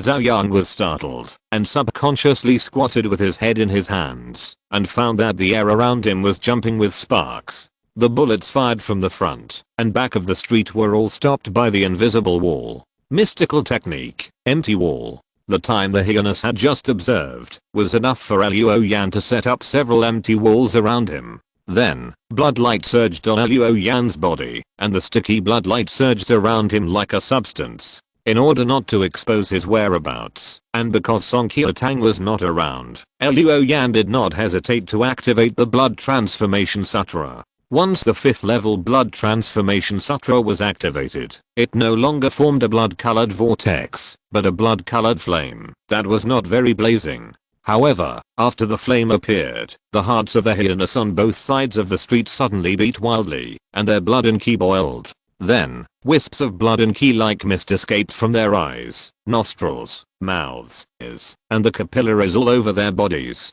Finally, like a river flowing into the sea, all of them were thrown into the blood-colored flame on Luo Yan's body. Boom. The blood-colored flame immediately rose, and the momentum rose steadily. The 5th level of Blood Transformation Sutra was already considered a great success. At this time, if the acupoints could not be closed, and the essence of the body could not be locked, they would be affected by the Blood Transformation Sutra, and the blood and ki would boil, and the transformed ki would leave the body, allowing Luo Yan to extract it at will. Immediately, the hyenas felt dizzy and their steps were weak, but they didn't know what happened. The one who had just raised his gun to shoot at Luo Yan and the other man lowered his arm involuntarily. Those who rushed towards Luo Yan also softened, staggered, and fell to the ground one after another. Just by running the Blood Transformation Sutra, this group of hyenas lost most of their fighting power. But Luo Yan did not intend to let them go. He raised his cloak and punched out. A large piece of white lotus petals, stained with a little blood, gushed out like the Yangtze River. This white flower river crashed into the crowd, constantly washing away the hyenas. Regardless of men, women, old or young, all of them were out of control, and were carried to the back by thousands of flowers and leaves. Hundreds of flowers kill, dragons fly. After the flower river, a group of people fell on the street, all of them with torn flesh and blood. There were also large amounts of blood and energy that left the body and gathered towards the blood and fire on Luo Yan's body, making it stronger. The hyenas are undoubtedly synonymous with cunning, cruelty, and ferocity. But at the same time, they are also a mob. When they are in power, everyone shouts for killing. When they lose power, they run faster than rabbits. The hyenas on the other side of the street saw that many people in front of them fell down suddenly, with countless casualties. This scene was like a bucket of cold water poured on them. It extinguished their courage, greed, and desire. They shouted and rushed to the nearby streets and alleys. In a blink of an eye, they ran away. Zhao Yang was stunned. After a long time, he woke up from his dream when he heard Luo Yan say let's go. Then he was flattered by people, and he felt that standing on Luo Yan's side just now was the wisest decision in his life. At the fortune-telling stall in Huxiang, Blind Chen took off his sunglasses, rubbed his eyes twice, and his eyeballs turned down. The 2 eyeballs were as black as ink, and they didn't look like a blind person at all. He looked at the street ahead and laughed dryly. Good fellow, I thought he was a sucker, but he turned out to be a dragon crossing the river. Go, Xia Liu, quickly get what he wants. We can't afford to mess with this kind of person. Chapter 854 Stolen. After returning from Grey Alley, it was already late at night, so Luo Yan separated from Zhao Yang and went straight back to the hotel. When they were near the hotel, they heard a noise in the lobby, and one of the voices was Song Qiutang. Behind the mask, Luo Yan's face changed slightly, and he walked quickly. In the hotel lobby, Song Qiutang was excited. How can it have nothing to do with you? I lost my things in your hotel, so it has something to do with your hotel. If your hotel can't protect the safety of guests' property, then why open a hotel? A short man said sternly. Where did this shrew come from? You should take care of your property yourself. What does our hotel have to do with it? Throw her out. It's really unreasonable, because this is not a place where anyone can make a scene. Two strong men immediately stepped forward, grabbed Song Kyo-tang's shoulders, and pushed her out the door. Song Kyo-tang yelled, "The things were thrown here. It's fine if you're unreasonable, but you're also throwing customers out. I just want to ask who will dare to live here in the future." The short man sneered. "Why don't you ask who our boss is? As long as Lee Ho doesn't fall, we won't have to worry about business for a day. Get out of here immediately." Seeing that Song Kyo-tang was about to be thrown out, a man flashed in from the door and came over without saying a word. Bang! Two muffled sounds came, and the short man who had just turned around saw his buddies flying back and falling to the ground. One covered his throat, and the other hugged his chest, groaning in pain. Then someone said, "Is this how Lee Ho does business? If he is so domineering, then Lee Ho's business is probably over." The short man turned around suddenly and saw a masked man standing next to Song Kyo-tang, with red eyes and a cold look. The short man yelled, "Okay, a sick ghost infected with red poison dares to interfere in the affairs of our Thunderfire. Today I will let you walk out, and I will not be called Sun-er."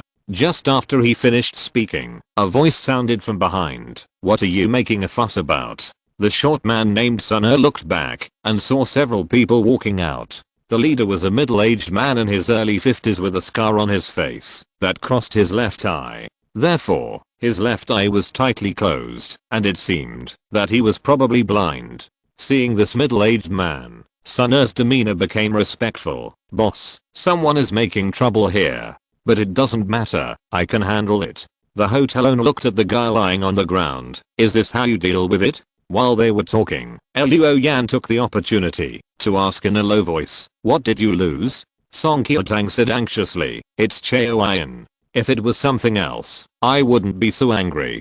But it's Jiuying that was lost. How can I not be anxious?" Luo Yan's eyes changed. "What happened?" Song Kyo-tang said, "I just went to take a shower, and before I finished, I heard a noise in the room. I quickly got dressed and came out, and as a result, I saw a thief slipping out of the window, and I hurried to check the lost property. Turns out that everything else was there, only Jiuying was missing. I thought this hotel was opened by Lee Ho, and their charges are so expensive, they should be responsible for this matter.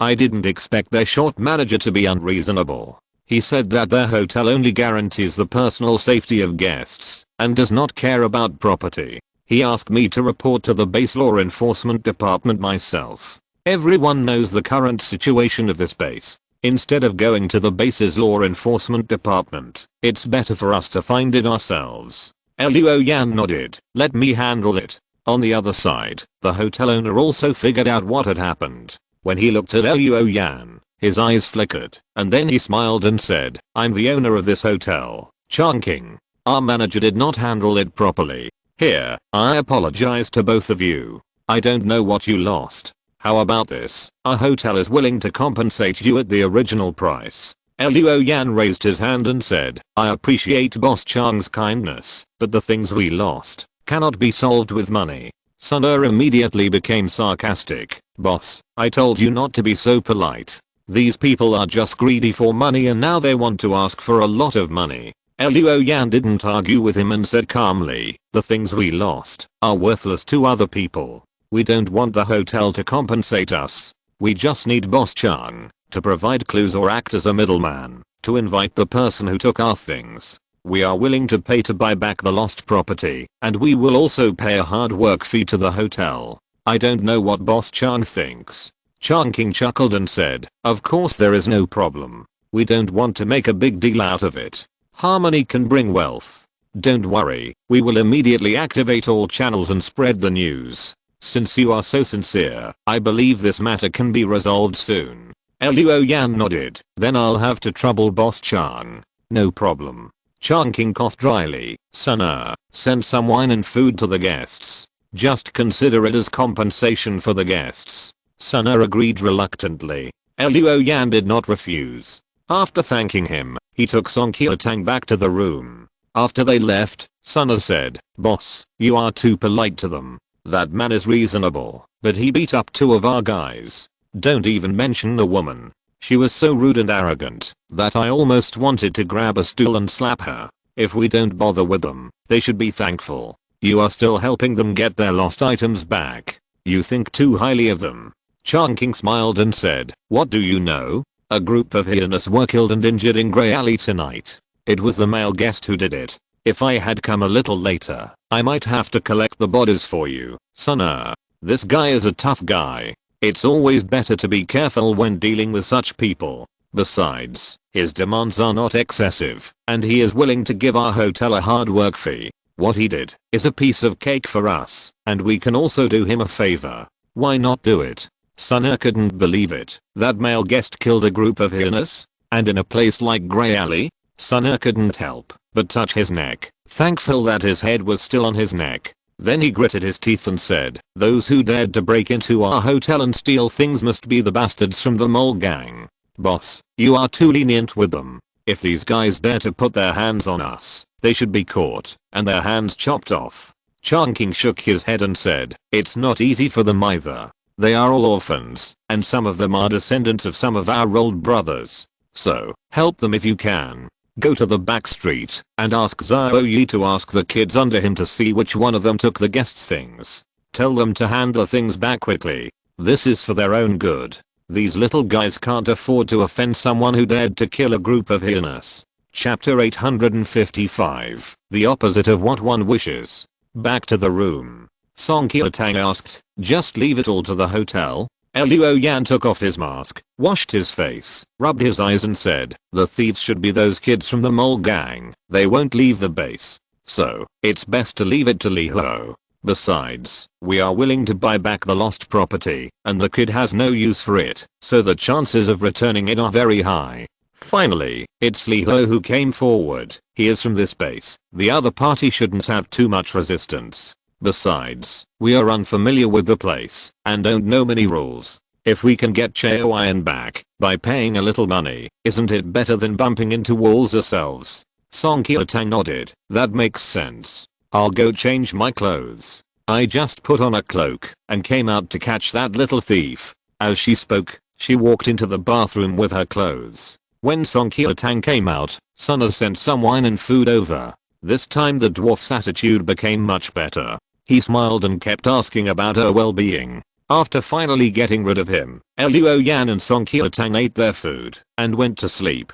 There was no conversation that night. The next day, at dawn, Luo Yan suddenly felt a sudden palpitation for no reason. He jumped up from the bed, as if he had been electrocuted, and habitually took the dragon elephant in his hand, and heard a thunderous sound outside the window. He felt the vibration of the atmosphere and suddenly opened the window. He saw that above the blizzard base, black cracks were winding forward like branches, crossing the base, and stretching into the distance. Yanfu space. Luo Yan's breathing immediately became heavy, and he woke up Song Kyo-tang. Then he turned over, and went out of the window, and with a few leaps, he came to the rooftop of the hotel. Looking around, the appearance of the Yanfu space woke up many people, and many brave people appeared on the rooftops of various buildings like Luo Yan. There was a slight sound of wind beside Luo Yan, and he turned around and saw that the hotel owner Chongqing had also come.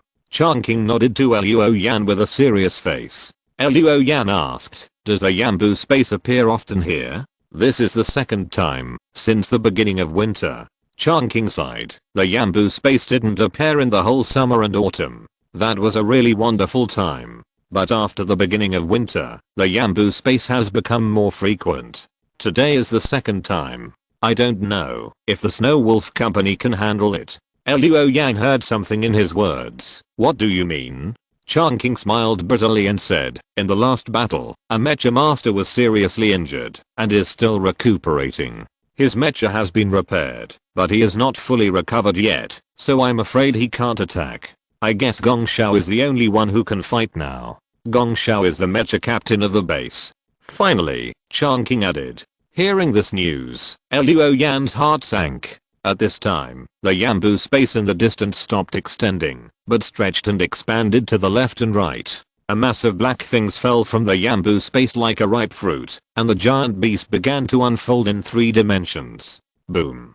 The giant beast landed heavily in the forest in the distance, and suddenly there was a tremor, and a strong wind was raised from there, bringing dust and whistling into the blizzard base. Luo Yan covered his eyes with his arms. He was wearing a mask, so he didn't have to worry about inhaling dust. After the strong wind passed, several people nearby were accidentally blown off the rooftop and were getting up cursing. Luo Yan put down his arms and looked up and saw a giant beast that looked like a wild bull in the distance. It was extremely huge, and there were dark blue lines like thunderbolts on its body. Shake the bull. Luo Yan's heart tightened. This is a mid-level giant beast, level 4, caterpillar type, with 3 characteristics of divine power, shockwave, thunder. For a surface base, a mid-level giant beast is an opponent that deserves to be treated with caution. At present, there is only one mecha left in the blizzard base that can attack. It is hard not to worry. Now, people can only pray that the giant beast will not notice the blizzard base. Unfortunately, things did not go as planned. After coming out of the Yambu space, the rocking bull shook its head, and then its huge eyes saw the blizzard base. Moo, it screamed, raised its huge hoof, and moved towards the base. But it did not run, but walked, lowering its head to eat the trees along the way. Seeing the rocking bull coming towards the base, Luo Yan's eyes changed. He was worried that once the base could not stop the rocking bull, the giant beast would enter the city and would inevitably cause destruction. By then, I'm afraid that the Jiuying device would not be found. He made a decision immediately, turned around and looked at Chongqing and said, "Can you take me to the mecha parking cabin?"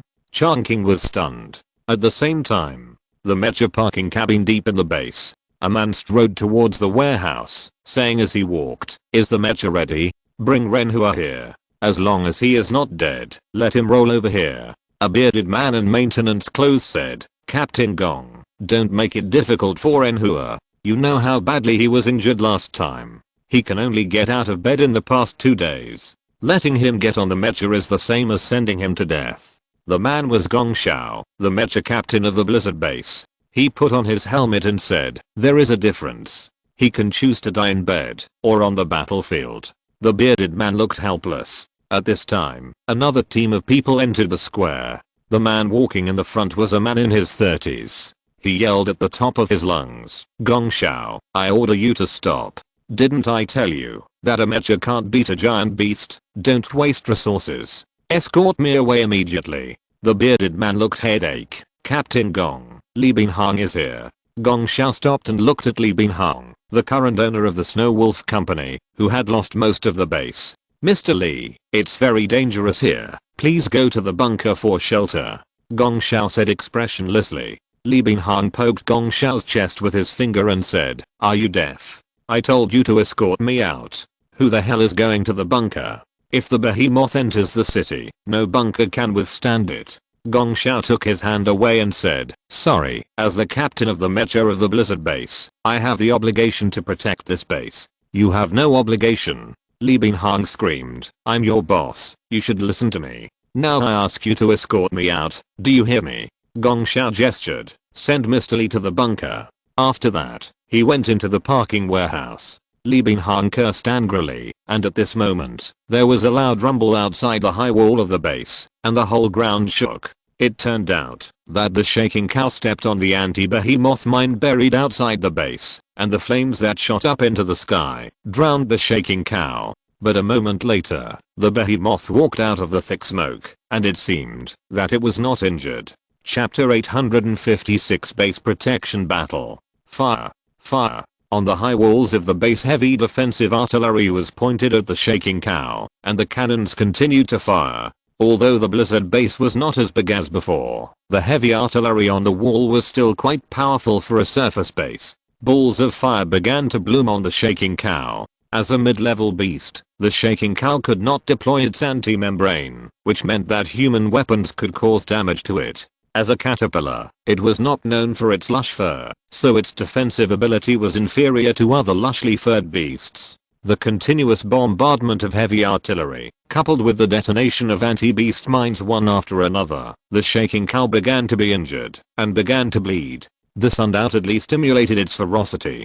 The bison-like beast roared, and the sky suddenly became gloomy, followed by several thunders that exploded, and a piece of iron trees and silver flowers appeared between the sky and the earth. Run! Help! The guards on the high wall screamed, but the screams and the figures disappeared in the dazzling lightning in an instant. Several heavy defensive artillery pieces exploded immediately, and the high wall was blown to pieces, leaving a gap.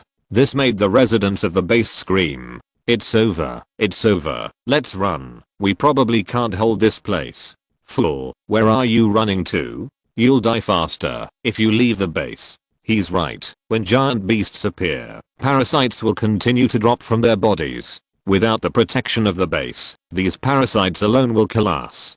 Don't say so much. The base has issued a request for assistance. Those who can fight should hurry to the high wall to defend against the attack of giant beasts and parasites. When the base was in chaos, the ground shook slightly, and then people heard a burst of sirens. This is the sound of the high-speed rail being activated. Look, it's Captain Gong Shao's Silver Wolf. Captain Gong is going out. We are all saved. Don't be too happy. Look, there is only one Silver Wolf, which means that the other mecha is unmanned. Captain Gong will be in a difficult situation with only one mecha. Without anyone to contain and cover him, can Captain Gong do it by himself? In a mood of worry, doubt, or joy, the mecha named Silver Wolf uses a device unique to the Blizzard base, the high-speed rail, to quickly head to the battlefield outside the base. The high-speed rail connects several directions outside the city and the mecha parking bay. When an emergency attack is needed, the mecha will use this means of transportation to rush to the battlefield outside the base as soon as possible. Just like now, Gong Shao's mecha has arrived at the battlefield in a blink of an eye. The appearance of his mecha cheered up the guards near the high wall. Silver Wolf is a mysterious machine, silver white in color, with mottled marks on the surface of the mecha. In some places, the color and material of the outer armor are different. Obviously, this mecha has been scarred. Even if it is not an old model that has been eliminated, it is only slightly better than the old model in terms of performance. But now, this mecha is the hope of the entire base. In the cab, Gong Shao looked at the shaking bull outside the panoramic window with a serious expression. He said loudly, "Dispatch all the weapons and tanks that can be used here, and you try your best to cover me. Also, let Li Ho and others mobilize people to assist in the battle, and don't let the giant beast parasites enter the base." The maintenance team quickly repairs the gap and plugs it as soon as possible. If you don't want to die, fight for your life. After that, he controlled Silver Wolf to sprint forward. The mecha raised its rifle and locked the eyes of the shaking bull with the help of the computer, but Gong Shao's marksmanship was obviously average. The shaking bull just rushed towards him, and the bullet missed. However, even so, the bullets specially designed for giant beasts still blasted blood flowers on the shaking bull's body. The rifles and bullets used for the beasts were much more powerful than the heavy artillery on the city wall. After being shot a few times, the shaking bull roared in anger, and the ferocious beast rushed towards the mecha. Gong Shao was not prepared to fight the shaking bull head-on. The Silver Wolf shook and dodged, leaving the beast with nothing to hit. Taking this opportunity, the armor on the back of the Silver Wolf opened, and smoke bombs were fired one after another. Smoke bombs as big as oil barrels fell one after another beside the beast. With a wheeze, large groups of light yellow smoke were released from it, which immediately enveloped the shaking bull. The two big noses of the shaking bull just took a breath and inhaled the smoke, and immediately whimpered in pain. The smoke was extremely pungent and might not be very lethal, but it stimulated the senses of the beasts and made them cry in pain.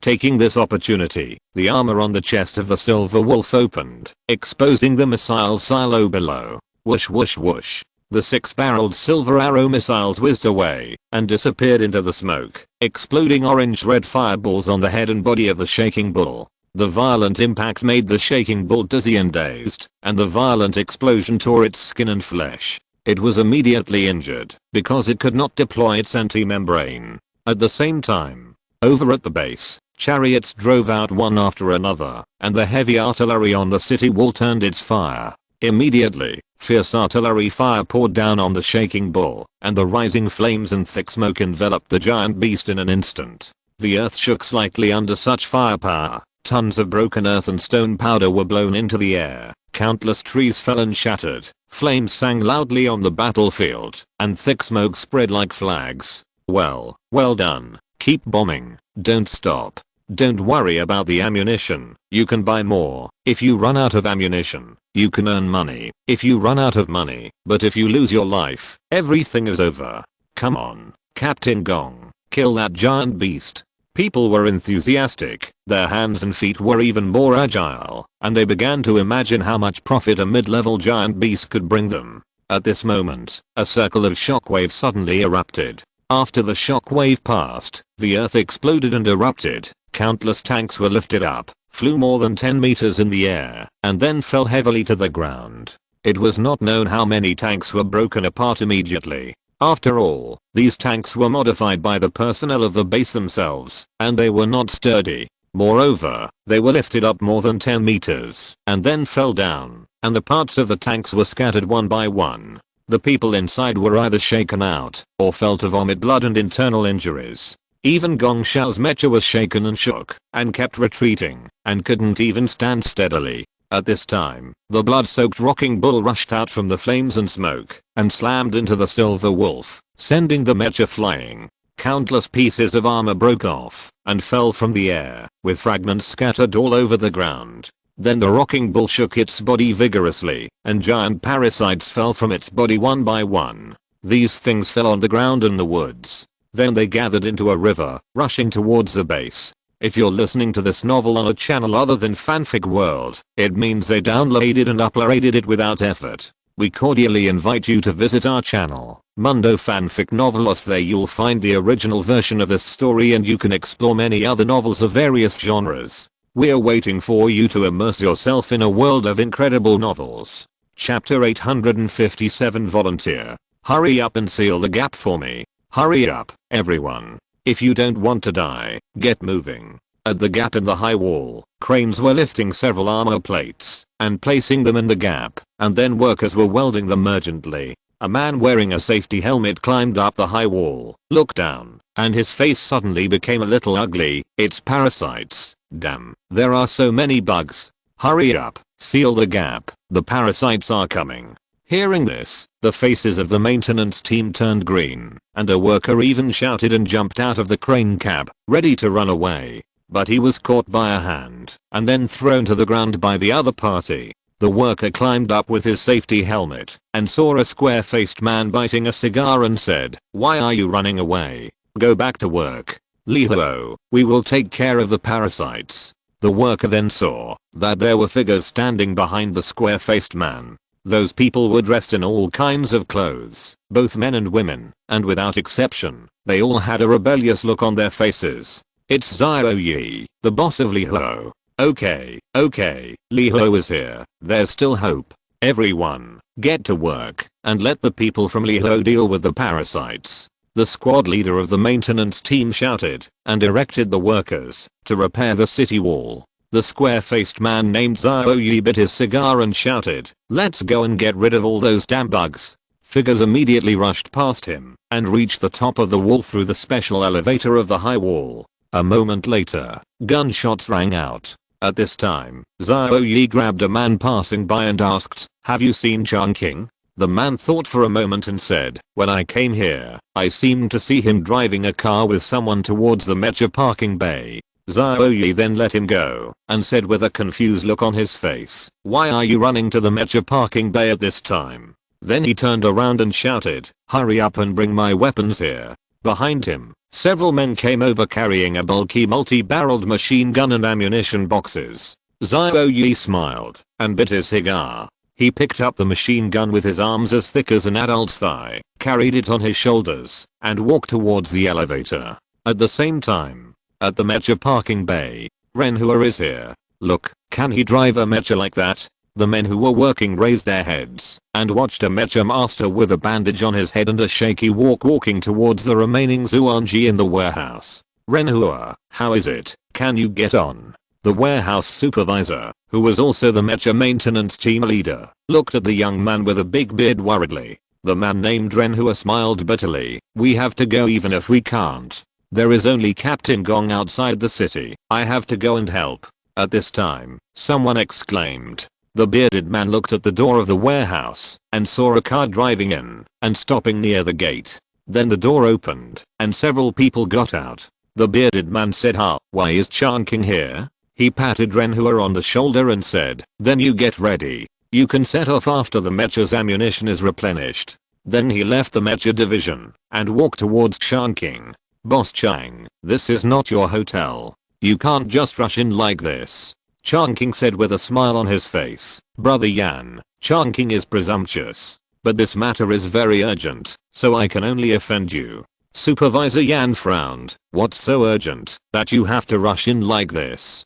Changqing pointed to a black-haired man wearing a mask and a cloak next to him and said, this is Mr. Luo. He learned that only Captain Gong can attack normally in our base now, and another mecha master Mr. Ren is still recovering from his injuries. So he volunteered to help us. See if you can let him drive the mecha to attack. The bearded man was stunned for a moment and observed Luo Yan. Can you drive a mecha?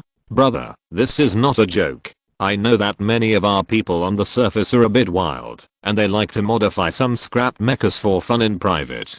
But the mechas in our base are not those street stalls. They cannot be driven without rigorous training. Luo Yan said calmly, I'm a mecha master from the underground city. Although I'm in the core reserve, I have participated in many battles. I have confidence in driving the mechas in your base. The bearded man asked, dungeon? Which dungeon? The reserve has participated in many battles. Is that true or false? Do you have a driver's license? Take it out, so I can see. Luo Yan looked at a dark red mecha in the distance. The body of the mecha had smooth lines and was a light machine. A long sword hung at the waist, and the overall shape was like an ancient warrior. I have the certificate, but I didn't expect to have to drive a mecha when I came to the surface, so I didn't bring it with me. Your pilot is not in good condition. How much combat power can he exert if he barely goes into battle? Why not let me try? The bearded man laughed. It's easy for you to say. Do you know how much it costs to maintain a mecha? If you break it, can you afford it? Or will you, Li Huo, pay for it? Changqing heard it and hurriedly shirked. This has nothing to do with us, Li Huo. I'm only responsible for bringing Mr. Luo here. He sighed and said to Luo Yan, Mr. Luo, forget it. Captain Gong is not here, and Supervisor Yan can't make the decision. Wait a little longer. It's almost ready. Luo Yan raised his hand and said. Changqing and the bearded man were confused and didn't know what Luo Yan meant by almost ready. At this time, Renhua was about to board the mecha, but when he walked to the side of the elevator, he suddenly saw the mecha tremble slightly. Then the eyes of the mech lit up. Without a driver, the mech seemed to be activated. The energy furnace began to supply energy, and the engine started to hum. A maintenance worker on the side looked at a tablet and shouted in disbelief, the Red Guard's empathy system is online. What's going on? Is there a mech operator in the cab? This is impossible. Renhua is still here. Then what happened? People screamed and scattered. Looking up, they saw the mech called Red Guard walking out of the fixed frame. The mech took a big step, causing the warehouse to shake slightly, and came to the big bearded man step by step. The big bearded man retreated again and again, and finally bumped into Luo Yan. He didn't notice it at all, and saw the mech in front of him suddenly half knelt down, and then Luo Yan passed by him, and came under the mech. The mech stretched out its hand, spread its fingers, and let Luo Yan stand on it, then raised its arm, and sent Luo Yan to its shoulder. Luo Yan jumped off the mech's palm, and got into the cab. Chapter 858, Instant Kill. What did he just do? Why did the mecha send him into the cockpit? Is he a hacker? That shouldn't be the case. Even if he could hack into the records in the empathy system, there's no reason for the mecha to be able to move. Boss Chang, where did you find this person from? Luo Yan's operation made the big bearded man dumbfounded. He turned his head and looked at Changqing. Changqing's mouth was now so wide that an egg could be stuffed in. Feeling the gaze of Director Yan, he said, don't ask me, I don't know how he did it. I only know that he is a good fighter, but I didn't expect that he has this skill. The big bearded man's eyes lit up. Good fighter? How good is he? Chongqing chuckled and said, last night, he single-handedly killed a group of hyenas. How good do you think he is? The big bearded man clapped his hands and shouted, that's it. In that case, Yan will be reckless today. In the cockpit of the Red Guard, resonance was used to take over the control of the mecha.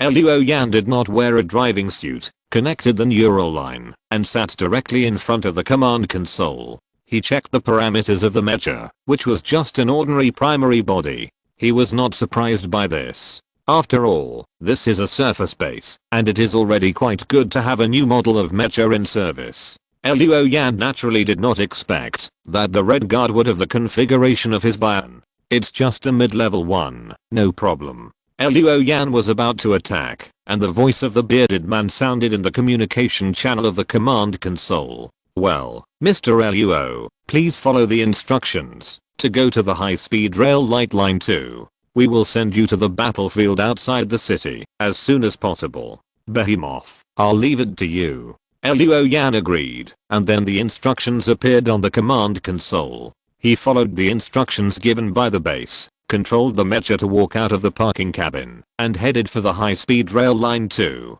On the ground, the bearded man grabbed a walkie-talkie and shouted, we are going to use line 2.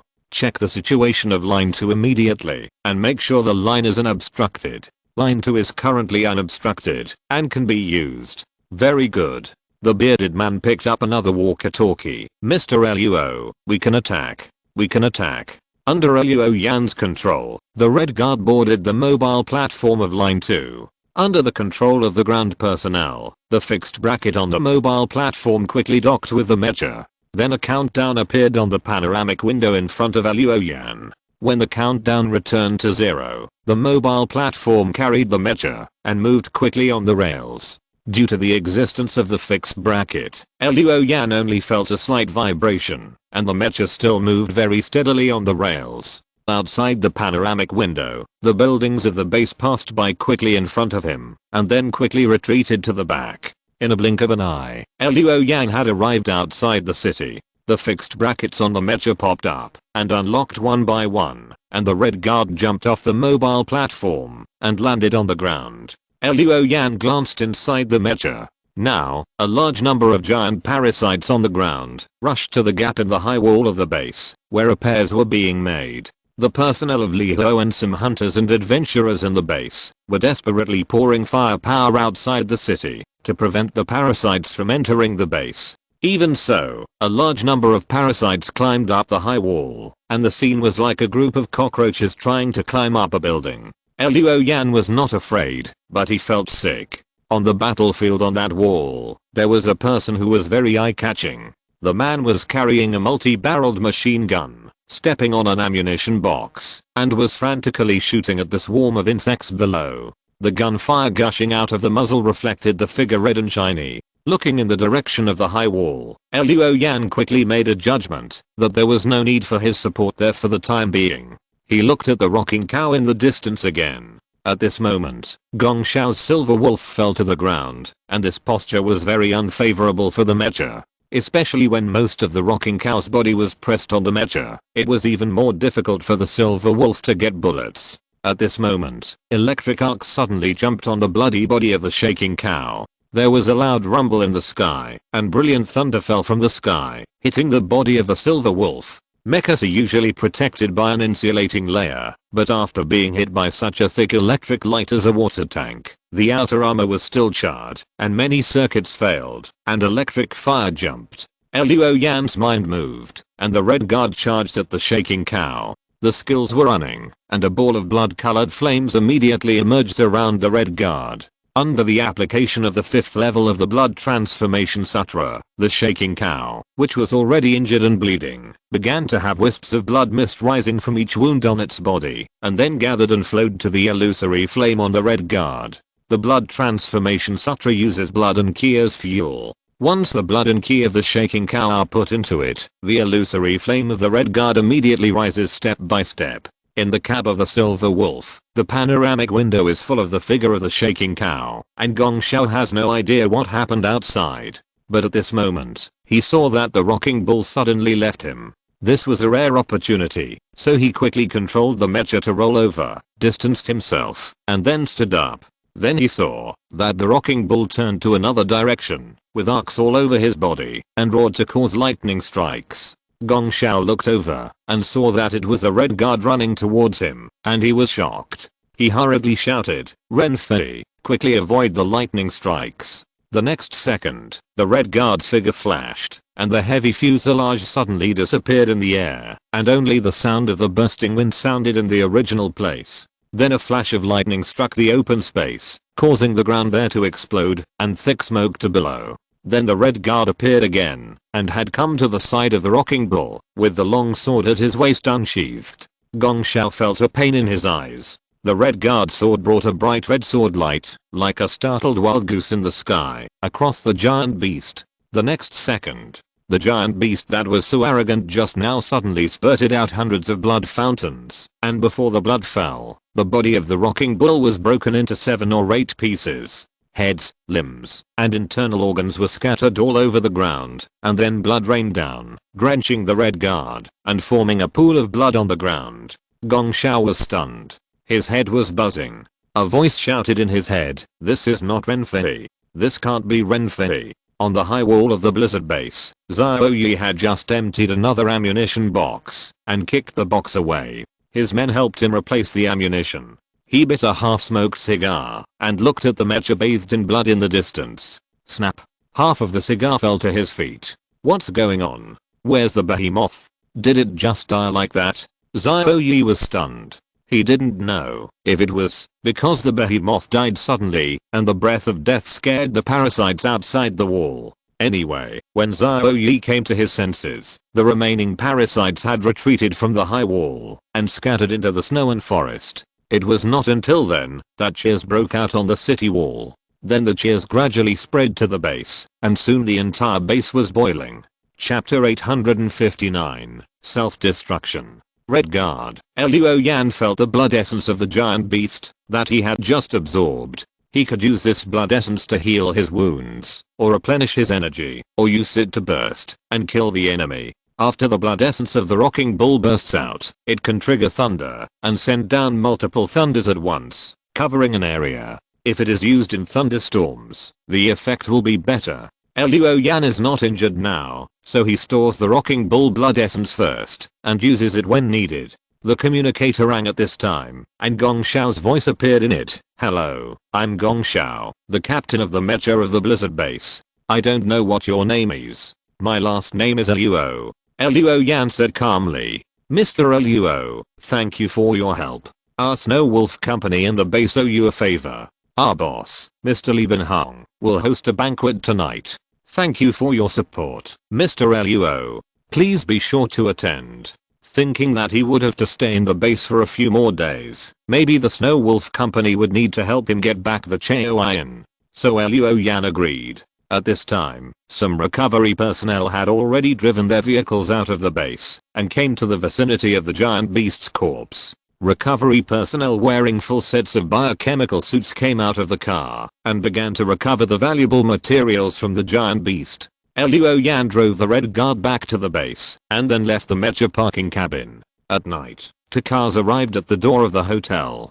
Gong Xiao personally invited him, which was considered to be giving Luoyan enough face. Luoyan asked Song Qiutang to stay in the hotel and went to the banquet himself. He still wore a mask and a cloak, looking like a surface adventurer. At this time, deep in the blizzard base, in the building of Snow Wolf Company, Liebenhong looked at himself in the mirror and then adjusted his clothes. He was not good at anything else, but he was very demanding about his own clothes.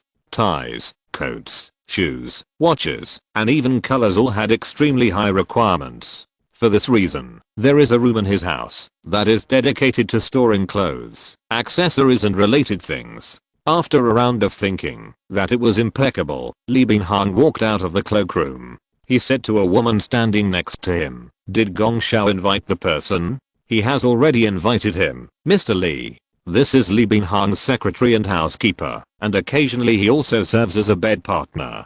Basically, Li Binhang's affairs are all entrusted to her to observe or transmit. Li Binhang walked to the window and said with dissatisfaction, "I know that the guy who can kill the giant beast is worth winning over. It would be best if we can keep him. If he can be used by our company, Snow Wolf may be able to restore its former glory. But Gong Xiao doesn't take me seriously. He invited the other party before me, and he also used my name and told me about this when he came back. After my father died, he has never taken me seriously. Maybe he is plotting a rebellion. Don't you think so, Shoz?"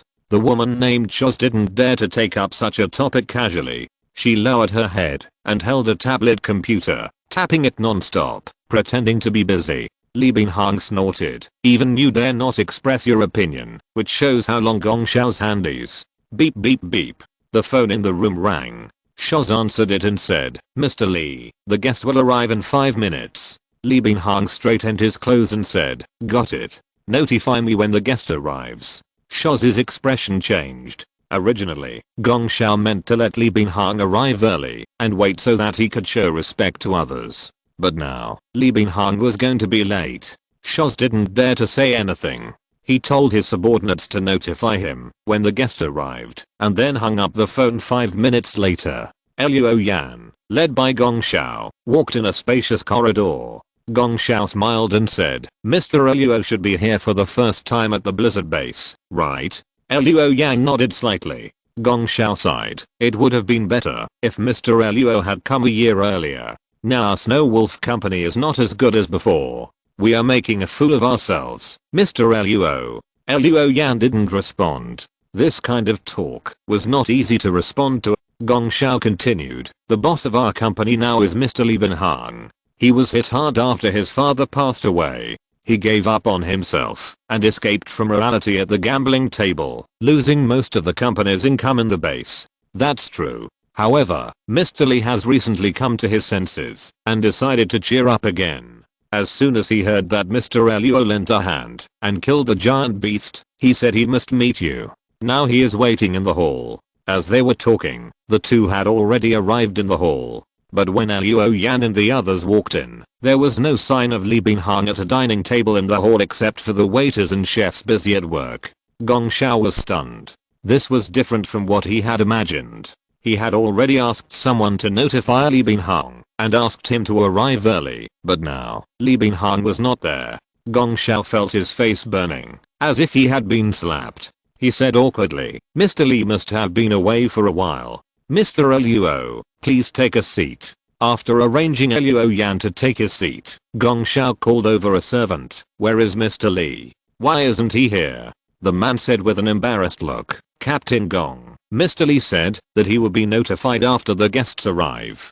Gong Xiao was immediately furious. Now the Snow Wolf company is in a period of transition and has been declining. If it is not saved, the Blizzard base may have to change hands in a year or two. In the Fenshu area, the Xianfu group rose from the surface in front and the Shenghu group swept across the 4 directions in the back. If the Snow Wolf company does not work hard to govern, it will only be swallowed up.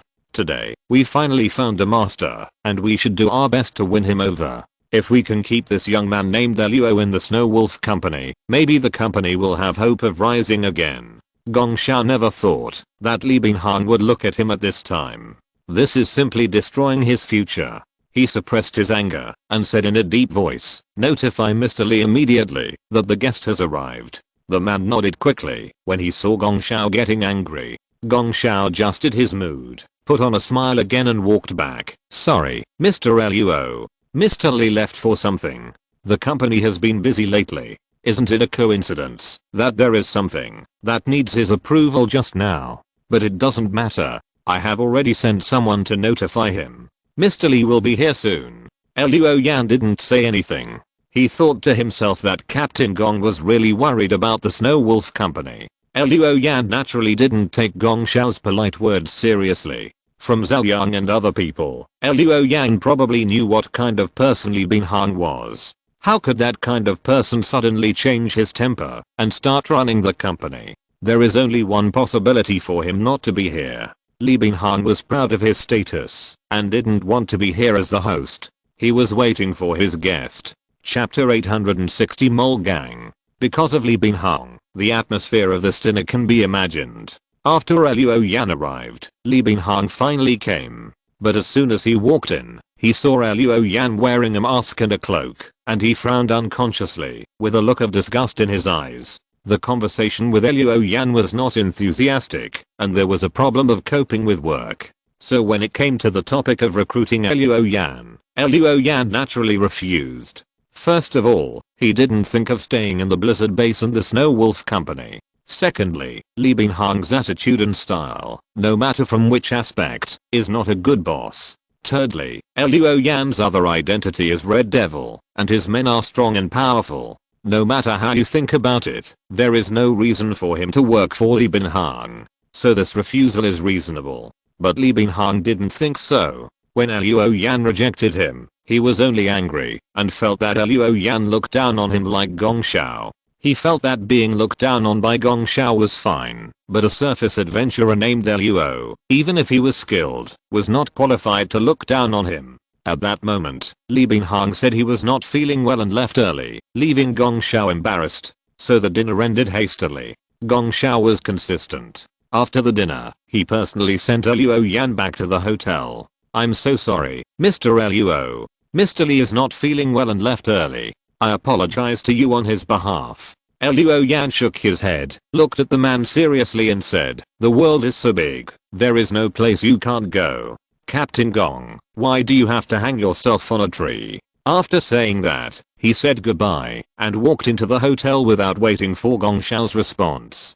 Gong Xiao looked depressed, looked up at the vast night, sighed softly and said, "I don't want to find another way out, but who made me promise my old boss to protect this foundation for him? I'm just loyal to the trust of others." He got into the car, returned to the building, and went directly to Li Binghang's residence.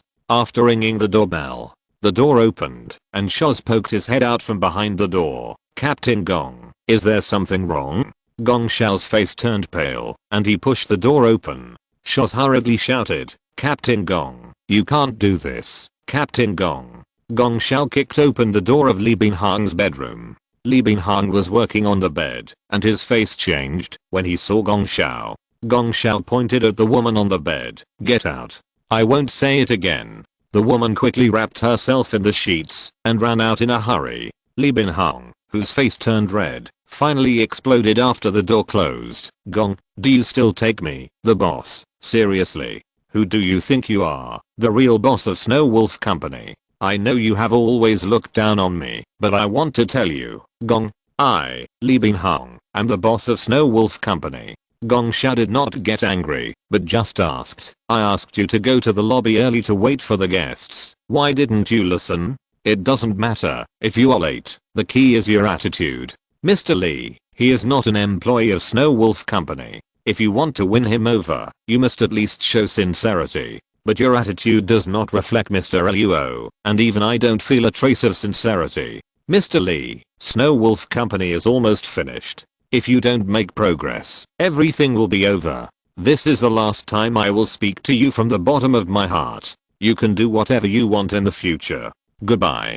Gong Xiao left these words and turned away. Li Binghang's ears turned red, and he ran after him and yelled, "Gong Xiao, you are not my father. Don't act like you are teaching me a lesson. What do you mean by opening your heart? I don't care. It's just talent. As long as I'm willing to pay, I'm not afraid of not having talent. He is just an adventurer on the surface. He is nothing. I want me to support him. No way." He didn't know if Gong Xiao heard it or not. He only knew that he was so angry that his head seemed to explode. His temples were throbbing. After calming down, Li Binghang narrowed his eyes slightly. "That Luo guy, I seem to have seen him somewhere." Hotel. When Luo Yan walked into the door, he saw Sun running over in a hurry. "Mr. Luo, you are finally back. Our boss is waiting for you. I got your stolen item back for you." Luo Yan was alerted when he heard it. Then he was taken to a room by Sun. When he walked into the room, Luo Yan saw the Jiuying device on the table at first sight, and then heard Chang King's voice. "Mr. Luo is back. Let me introduce you to Yifei, the leader of the mole gang. Luo Yan then moved his eyes away from the Jiuying device, first to Chongqing, and then to a teenager. The teenager was about 14 or 15 years old, with his hood pulled up, revealing a childish face. Yifei, this is Mr. Luo, the one who drove the red guard to kill the monster today, Chongqing said with a smile.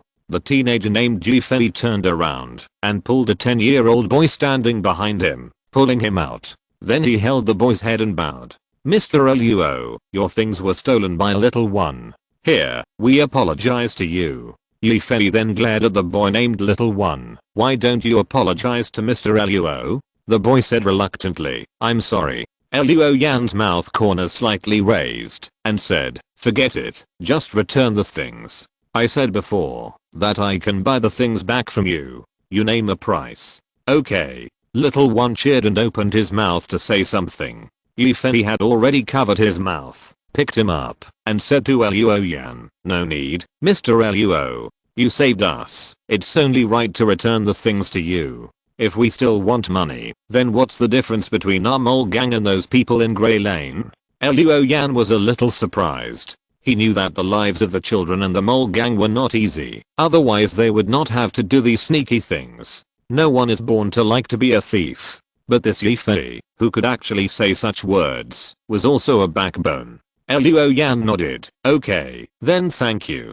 Yifei showed a hesitant expression at this time.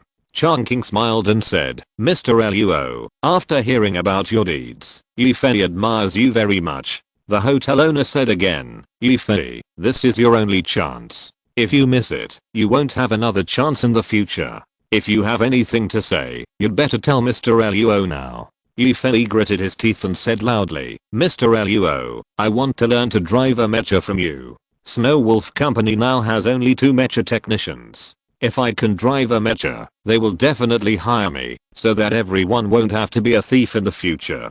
P.S. I have to take my child out for a vaccination today, so there is only one chapter 861, Teenagers. Silver light flashed in Luo Yan's eyes, and the silver eyes of peering was opened, and Yifei's information was revealed. Yifei, 15 years old, leader of the mole gang. No practice. Just an ordinary person. Luo Yan's eyes flashed, closed the divine storage, looked at the boy in front of him and said, to be a mecha master, it's not enough to just know how to drive a mecha. You have to learn visualization techniques, become a cultivator, and then you can become a mecha master. Just knowing how to drive a mecha is not enough. Yifei was a young boy in the base, and he had limited contact with the circle. How could he know this information? Originally, he thought that, as long as he was willing to work hard and study, he could become a mecha master. Now he knows that it's not as easy as he thought to become a mecha master. The young man was immediately shocked. He looked at the little guy behind him and gritted his teeth and said, Mr. Luo, can I learn visualization from you? Luo Yan already had a student and felt that he didn't have the energy to teach another one. He shook his head and said, I'm sorry, I won't stay here for long. I will leave here in a few days. Yifei's eyes suddenly became disappointed. He lowered his head and murmured, I know. But, Luo Yan said calmly, I can give you a copy of Building Yuanju. This is the introduction to visualization. You just need to practice it. It can help you stimulate your yuan power and open the god's treasure. After that, you can find a way to collect elementary exercises, or let your people practice building Yuanju together. It can't make you stronger, but at least it can make your body stronger. They met by chance, and Luo Yan felt that this was the only thing he could do. At least the future achievements of Yifei and others will depend on their own fate. Among these people, not everyone can open the god's treasure, but only 1/3 of them can open the god's treasure, and the lives of these orphans will be much better than now. Hearing Luo Yan's words, Yifei rekindled his hope and nodded. Thank you, Mr. Luo. As he spoke, the young man bowed to Luo Yan solemnly to express his gratitude. For Luo Yan, building Yuanju was nothing at all.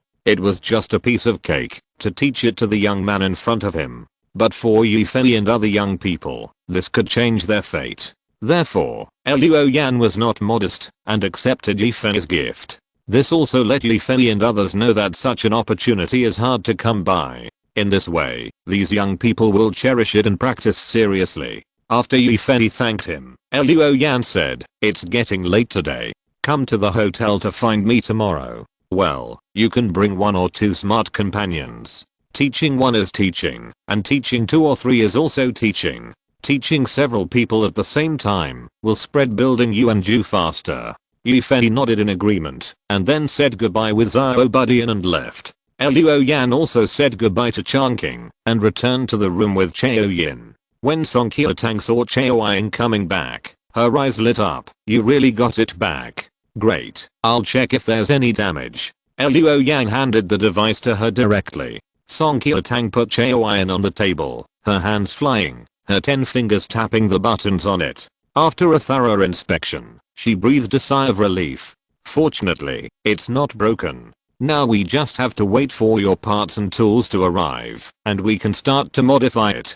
Luo Yan asked, "How many days will it take to modify it?" Song Qiutang thought for a while and said, "At least 3 days. After all, I don't have an assistant. I rely on myself alone. And some parts may not be usable when they arrive, and they still need to be debugged or even processed.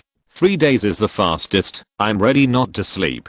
Luo Yan nodded. "Okay, but you still have to pay attention to rest." The next day, Yifei brought Xiaobuxian and a short-haired girl over. The short-haired girl was about the same age as Yifei, with long hands and feet, and a wild look in her eyes. "Her name is Xiaodao, and she is my second in command," Yifei introduced. Luo Yan was a little surprised. A girl named Xiaodao looked quite extraordinary. Yifei smiled and said, "Xiaodao is the most ruthless among us.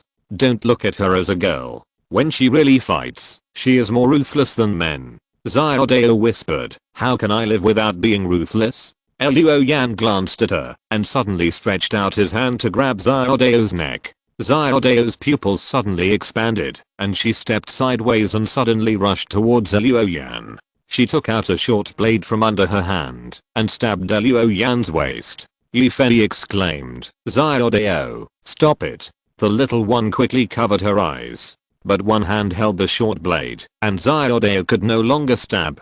Xiaodao was stunned. It turned out that Luo Yan held her short blade with just his bare palm. The girl was so surprised that she couldn't close her mouth.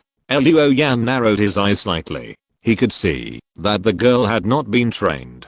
All her movements were natural and instinctive. It seems that her instinct is very strong. If she undergoes systematic training and then steps into the door of cultivators, her future will be promising.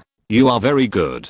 I will be at the base these days. You can come to see me. I will try to teach you some fighting skills." Luo Yan returned the short blade to her and then said to the 3 children, "Follow me." They came to the room provided by Changqing. Luo Yan closed the door and then taught them how to visualize and how to practice building Yuanju. This is the key to step into the door of cultivators. Luo Yan relied on his own exploration in the past and took many detours. Later, he studied in Basin Academy. Although he no longer needed to practice building Yuanju, he heard other classmates mention some cultivation tips, and now he taught them to these 3 people. Among the 3, in terms of pure cultivation talent, Xiaobudian is the most powerful. He understands it at once and learns it at once. Then it was Xiaodao. Yifei was the slowest to learn. His thoughts were always not focused enough, and he often turned into random thoughts when he visualized.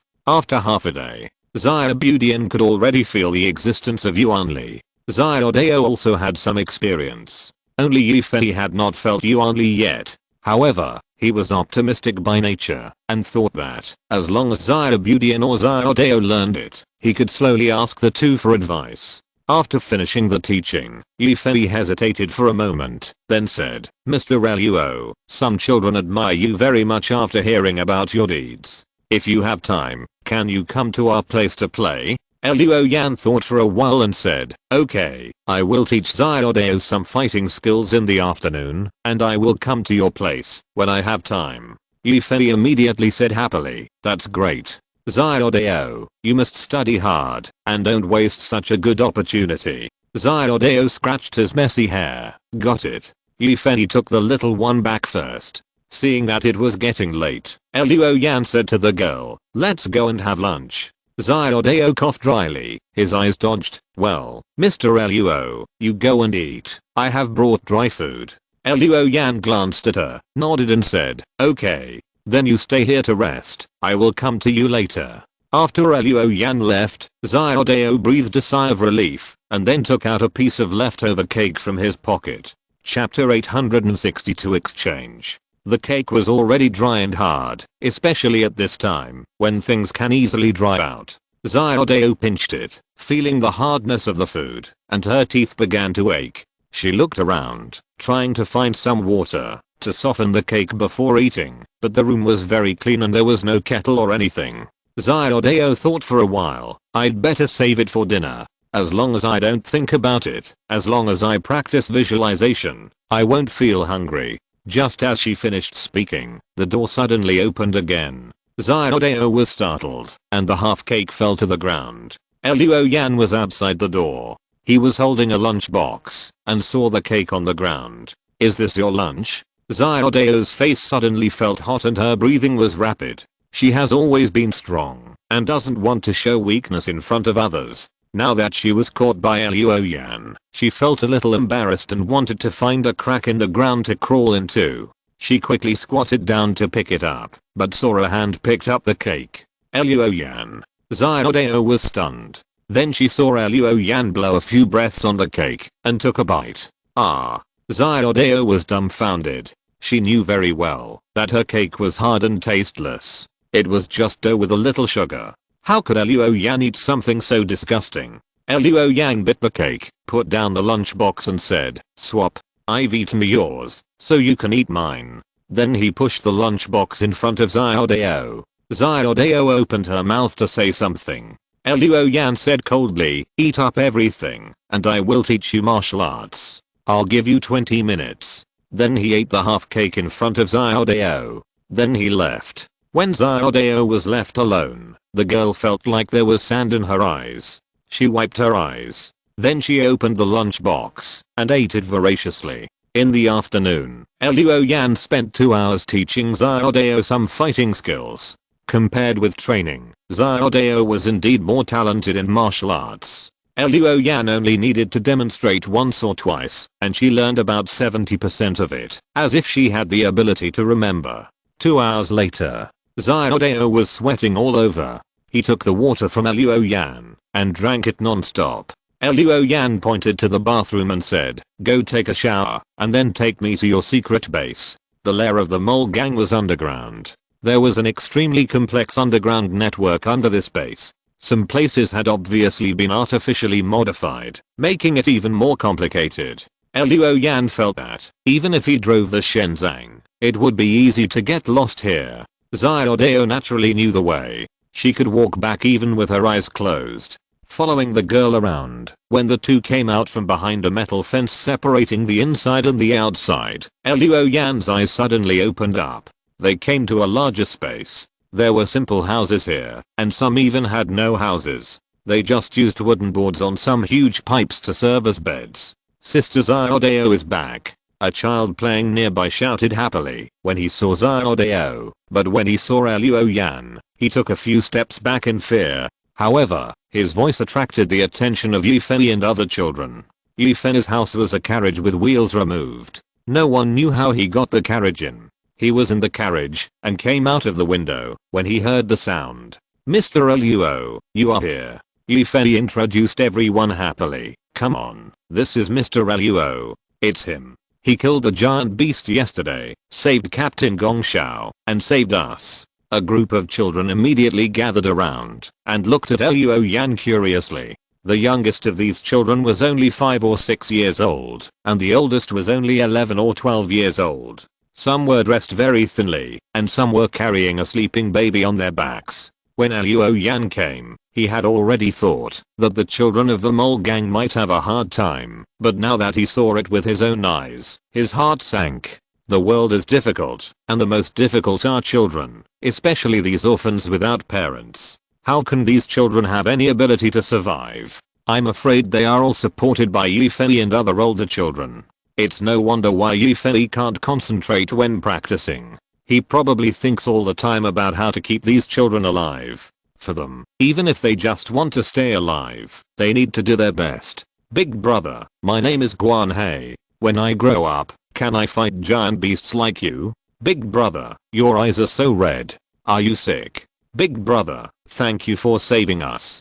I'll treat you to candy. Surrounding Luo Yan, these children talked a lot, like a group of sparrows. Luo Yan answered every question they asked as much as possible, and he was not tired of it. After a while, the children let Yifei drive them away, and then the young leader said expectantly, Mr. Luo, can you come to my room? My brother, he wants to see you. When Luo Yan came to Yifei's room, he saw that there was a small bed inside.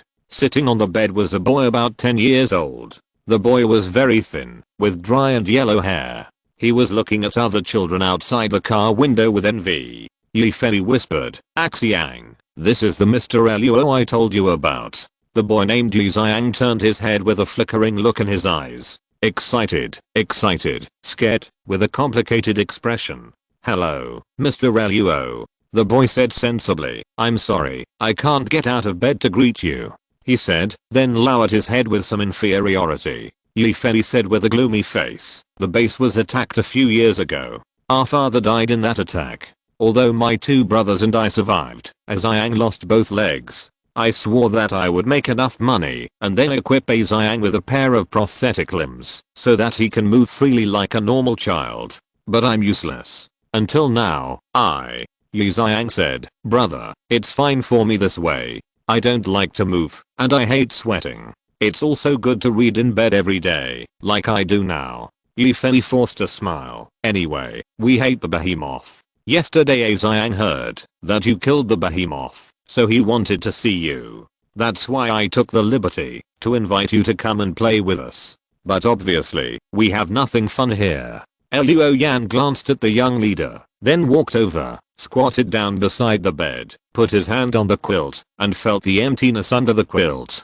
He looked at Xiang. The giant beasts have also taken away many things from me, so whenever I have the chance, I will kill one when I see one. Xiang probably remembered the sad past, and the 10-year-old child could no longer pretend to be strong, and burst into tears. Chapter 863, Sudden Attack. It was already night when Luo Yan returned to the hotel. There was a small truck parked at the entrance of the hotel. There was a poster on the truck that said bone reading, no money required. Seeing this poster, Luo Yan's eyes moved slightly. When he walked into the hotel, Suna ran over and said, Mr. Luo, someone is looking for you. They are in the reception area. I will take you there. When he walked into the reception area, Luo Yan saw Blind Chen touching the bones of a waitress. While touching, he said, girl, you have the fate of a true phoenix. It is said that the phoenix will not land in a place without treasure. This hotel was opened by Li Huo, so it can be considered a treasure land. You are just staying here temporarily. One day, you will spread your wings like a phoenix and be welcomed by hundreds of birds. Luo Yan coughed dryly, and Blind Chen said oh and smiled. My friend is back. Suna waved his hand and sent the woman who was confused by Blind Chen away. Luo Yan came to Blind Chen, sat down and said, Mr. Chen, have you prepared everything already? Zioliu. Blind Chen called out, and the clever boy beside him put a backpack in front of Luo Yan. Luo Yan didn't know what it was, but he still opened the backpack and took each item to look at it. Thank you, Mr. Chen. How much do I need to pay for the balance? Blind Chen waved his hand. No. Your story has spread throughout the base. You are a great benefactor of our base, and I, an old man, owe you my life. This little money is nothing. If you need me in the future, just come to Grey Lane to find me. If I'm not here, you can ask Zioliu to do it. He patted the boy next to him on the head, who dared not say anything.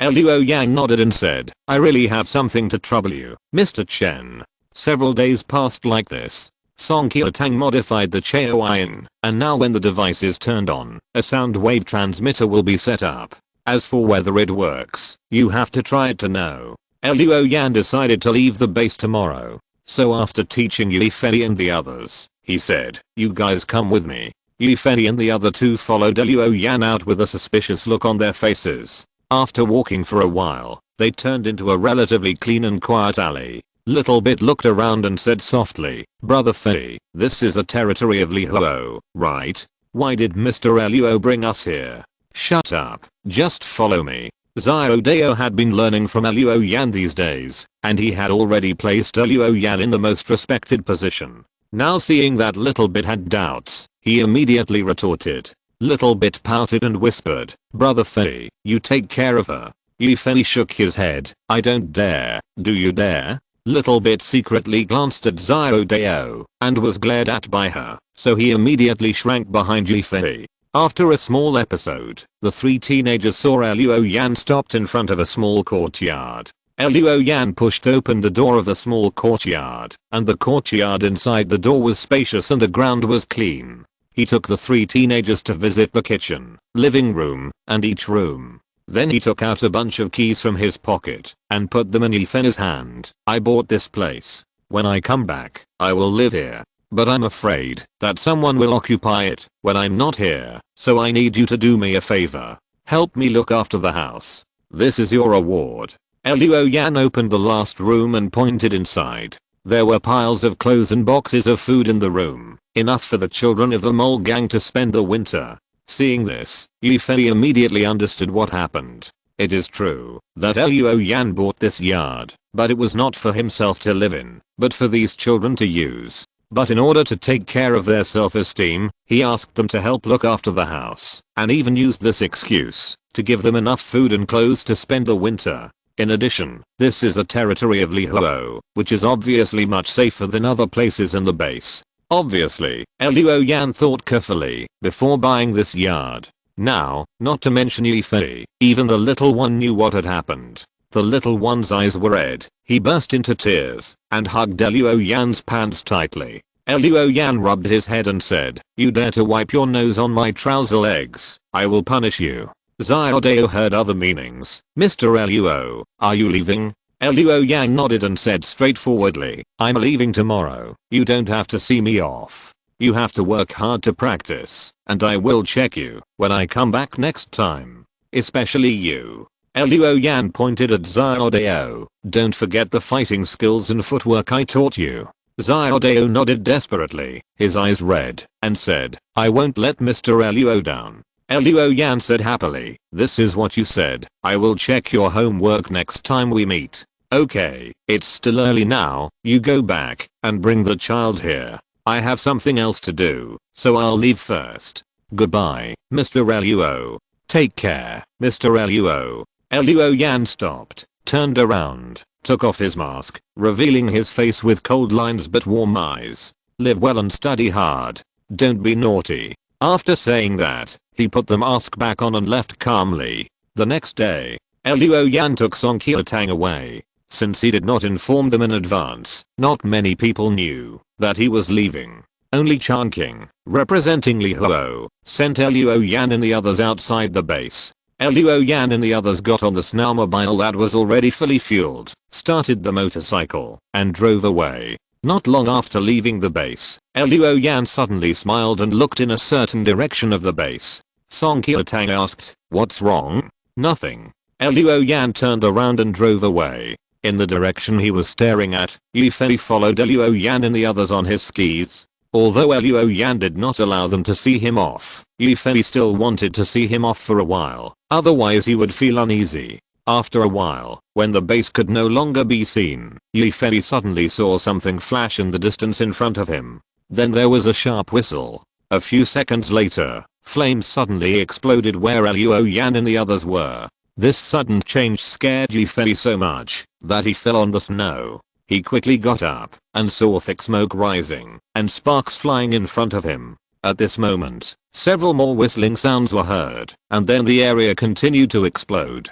"Mr. Luo." Yi Fei quickly got up and slid over quickly. Although he knew he might not be of any use, he couldn't help but rush over. At the same time, in the blizzard base, Li Binghang suddenly slapped his head. "I remember it." He quickly took out his mobile phone and called up a photo. In the photo, there was a sloppy portrait of a man with black hair and red eyes. Like, so damn similar.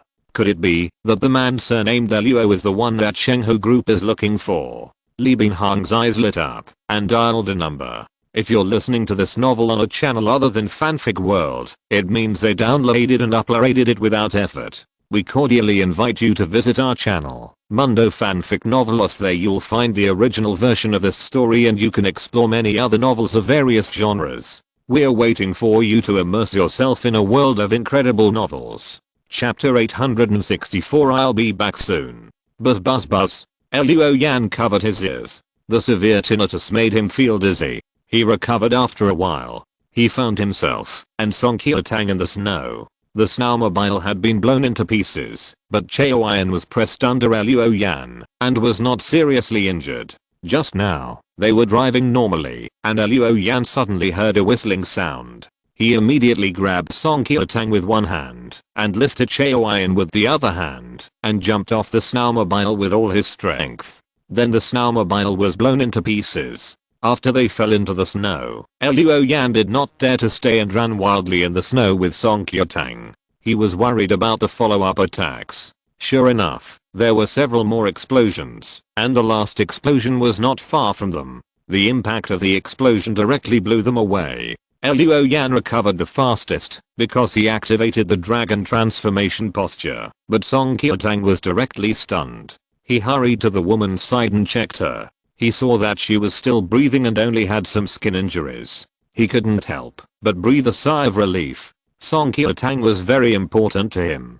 Without her, Luo Yan didn't even know how to use Jiuying. Then Luo Yan covered himself and Song Qiutang with a silver white cloak and lay in the snow, squinting his eyes slightly. In his red eyes, circles of silver light lit up, and the peeping silver eyes looked at the explosion point and saw several faint red light tracks. That was the direction from which the shells had just hit, and also the trajectory. They could be traced back to the distance of the snow, and looking at the end of the trajectory, Luo Yan couldn't see anything, because it was too far away. At this time, he heard Yifei's voice. Mr. Luo, here. Luo Yan looked back, and saw Yifei lying on the snow. He was wearing a white coat, and lying on the snow was very camouflaged.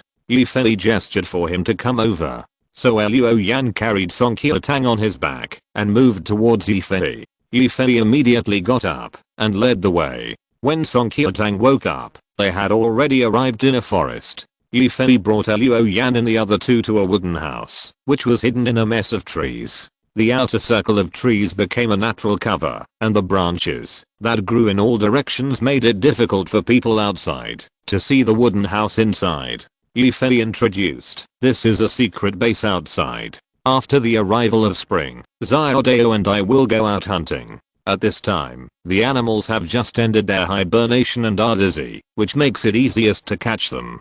Luo Yan put down Jiuying and said, why are you here? Yifei said, I originally wanted to see you off, but when I saw you being attacked, I followed you. Song Qiutang saw that Luo Yan had several bloody wounds and said, take off your clothes quickly, I will clean your wounds for you. Yifei hurriedly said, I'll make a fire, otherwise it will be very cold, and it will be bad if you catch a cold. Luo Yan shook his head, no, don't make a fire. The smoke will expose our position. Yifei had to give up after hearing this. Luo Yan had taken off his clothes with the help of Song Qiutang. There were some metal fragments stuck in his body, but because of his dragon transformation posture, they did not penetrate deep into his flesh. After Song Qiutang took out the fragments, Yifei brought medicine and bandages. Since they were hunting here, it was not surprising that they had prepared these things. Song Qiutang quickly applied medicine and bandages to Luo Yan, and then heaved a sigh of relief. She wiped her face and said, what should we do next? Luo Yan looked at the window and said, at this time, the people who come to hunt us are either Shenghu group or Xianfu. We have lost our means of transportation now, and it is difficult to escape their pursuit on the snow. You stay here, I will kill them, so there will be no worries. Yifei was stunned. Of course he knew the two major groups of Shenghu and Xianfu. The former suddenly rose in the past 6 months, and the latter is a long-established surface company in this area. No matter which group it is, they are all rich and powerful, with countless talented people. Adventurers or mercenaries on the ground dare not provoke them easily. Even Li Huo from the Blizzard base dare not act rashly. But Luo Yan said he was going to kill the man, and he said it as if he was going to sweep up the fallen leaves on the ground. Song Qiutang was already used to Luo Yan's confident tone, and she glanced at Yifei instead. This kid shouldn't be involved. Why don't you let him go back? Yifei said without waiting for Luo Yan's response. No. If the people who attacked you are indeed from Xianfu or Shenghu, I'm afraid they have already planted spies in the base. If I go back from the wild, they might notice it. Luo Yan was a little surprised. Yifei's mind was still cautious. Thinking of it this way, Yifei, Xiaodao and Xiaobudian. Xiaobudian has the best talent for cultivation. Xiaodao is good at fighting skills, and only Yifei has mediocre qualifications in these aspects. However, his brain works quickly, which is probably the reason why the mole gang can survive in the Blizzard base. You two stay here. Luo Yan picked up the dragon elephant. I'll be back soon. At the same time, a convoy of vehicles arrived at the place where Luo Yan and his men were attacked. All of them were modified vehicles that could drive in the snow and were equipped with high-speed shooting machine guns. The doors of the vehicles opened and people got out one after another. The one walking in front was a middle-aged man in his early 50s. He had thick eyebrows and a square face. Although the muscles on both sides of his cheeks began to sag, the whole person still gave people a sense of majesty. The middle-aged man was wearing a long windbreaker with a fur collar. The wind on the snow made the fur on his collar shake. He looked around and said, "The man ran away." The middle-aged man turned around and looked at the two people behind him and said, "Jingyuan, I don't care what you do, you must bring that bastard's head back to me. Ruin Xiu is my only child, she can't just die in vain." The middle-aged man in front of him was Ruin Xianfu, the founder of Xianfu Group.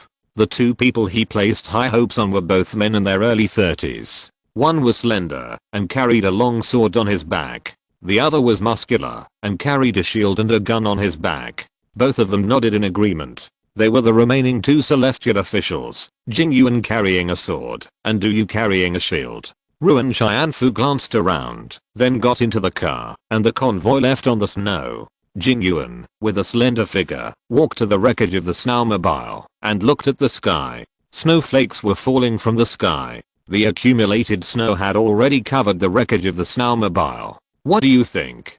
Duyu's voice was low and very magnetic.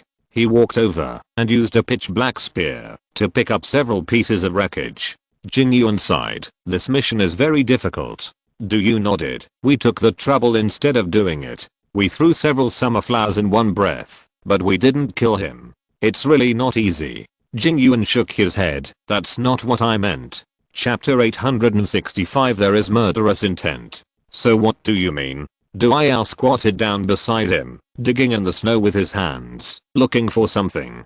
Jingyuan looked around and said, "The target has left. Normally, he won't return to the base. So it's very likely that he hid in that forest." After saying that, he strode away. Duyao followed behind. Then Jingyuan said as he walked, "We have been to Wu village, and we know that the young lady escaped from there. Finally, we found the young lady's body in a valley. Did you find any traces of the young lady moving from Wu village to the valley?" Duyu shook his head. "No, but that's not surprising. It's winter now, and it snows for no reason. Even if there are traces, they would have been covered by the time we got there."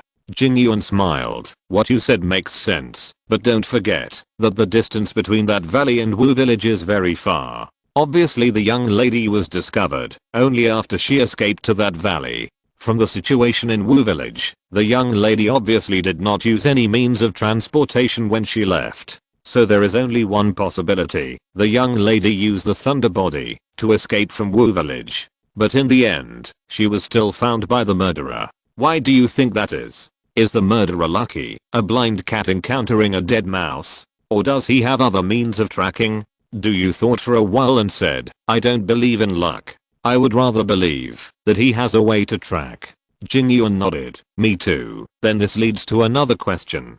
You should also know about the young lady's thunder body. It is a mystical technique of high-speed movement and will hardly leave any traces. It's incredible that the other party was able to track it. So I made a bold guess that the murderer should have the supersensory divine treasure and has at least transformed once with the primordial stone fragment.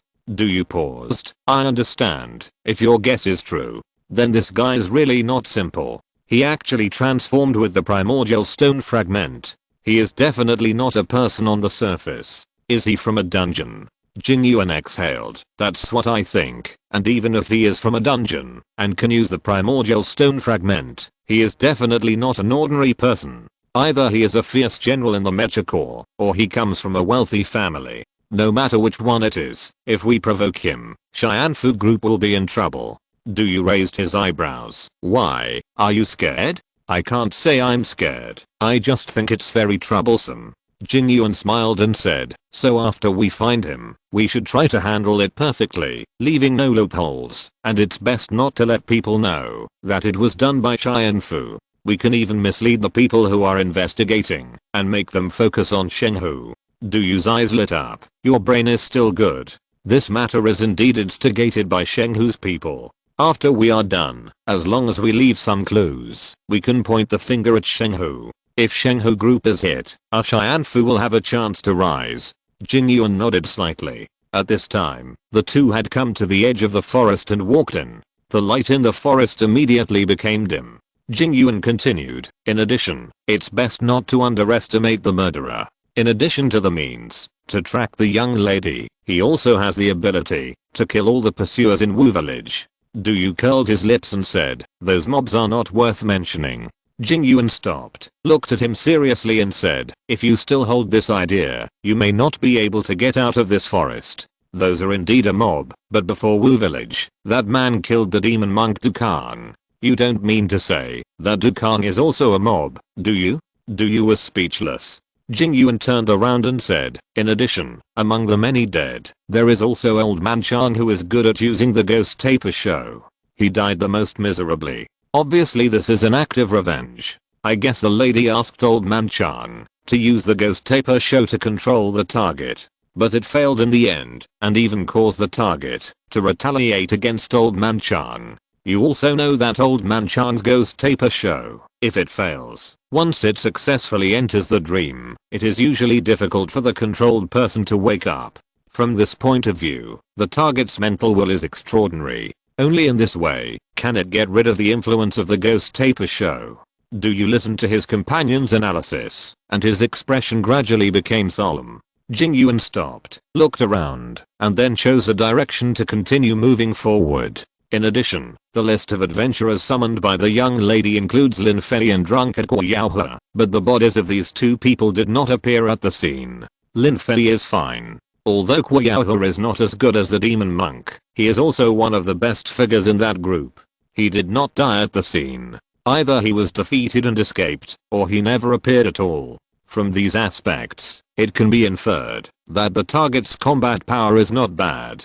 But the most critical person is the young lady. The young lady has only practiced the 5 thunders law to the 3rd level, and the type of thunder she has mastered is the red gold thunder. When a person is at the crossroads of life and death, he will instinctively use what he is most proficient in. Red gold thunder is known for its sharpness, and it is in a place with limited space like a cave. Under the young lady's dying blow, the red gold thunder that burst out with all her strength, I guess even your shield can't block it. But the target is not dead, and he still has enough energy to destroy the cave and bury the body. This shows that he has the means to defend against the red gold thunder. In other words, your gun and my sword may not be able to hurt him. How about it? Do you still think this murderer is easy to deal with? Jiuying was shocked and broke out in a cold sweat. Although he participated in the whole process, his analysis was far less thorough than Jiuying's. He even looked down on the other party. If it weren't for Jiuying's analysis, he might have lost his life because of his contempt. At that moment, the man said from the bottom of his heart, I've learned a lesson. Jiuying stopped at this time, looked around and said, from the fact that he returned to Wu Village alone to kill people after escaping the siege, this person is very confident in his skills. And in terms of personality, he is the type who will never let go of a grudge. Since the few summer flowers just now couldn't kill him, now he is very likely to have set his sights on us. Du immediately took off the shield from his back, stood beside Jiuying with the shield on his left and the gun on his right, and carefully scanned the surroundings. At this moment, Jiuying turned around suddenly, his eyes blazing. There is murderous intent. Du was stunned. Murderous intent? Where is the murderous intent? Jiuying had already rushed out at a very fast speed. His feet stepped on the snow, but he did not sink, only leaving faint footprints on the snow. Wait for me. Du was afraid that he would get hurt, so he ran towards him with big strides. He was much more violent. His two thick legs kept kicking the snow piles away, and he ran out a gully in the snow. Chapter 866, Letting the Wolf In. Blizzard Base.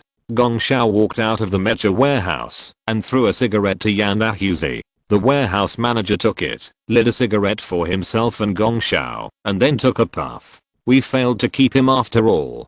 Gong Xiao hummed, blew out a smoke ring and said, Mr. Li is still too young. He can't keep his temper. It may also be that I don't know how to deal with him. Yang Dahuzi spat and stepped on him with his foot. Is he still young? He is already in his 30s, and you just say he is a waste and that's it. Captain Gong, you don't owe him anything. Why are you so stubborn? Oh, just for the old boss, you plan to hang yourself on this tree. You are loyal, but you have to appreciate it too. Look at that Li guy. Does he take you seriously? He only knows how to frame you every day. If it were me, I would have left this damn place long ago.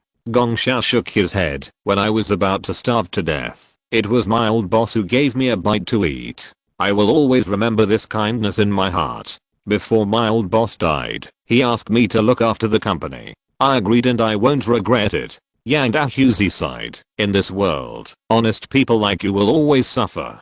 Gong Xiao smiled and walked towards the car and said, okay, fix my silver wolf as soon as possible. He got in the car and looked in the direction of the headquarters building. Suddenly, a car turned violently from behind. Gong Xiao quickly avoided it. When the car passed by him, he saw 4 people sitting in the car. 2 men and 2 women. One of the women sitting in the back seat was wearing sunglasses and seemed to be asleep. Soon the car went straight to the headquarters building. Strange. New faces. Gong Xiao slowed down the car. When he came near the building, he saw Li Binhang came out to greet him in person. He welcomed the 4 strangers into the headquarters building. Li Binhang led the way with a smile on his face. He had previously connected Luo Yan with the people being pursued by Shenghu Group, so he called Su Jingyuan. Later, Su Jingyuan contacted him and said that a pursuit team would come to the base. As long as Li Binhang cooperated well, Shenghu Group would reward him handsomely. Li Binhang was overjoyed.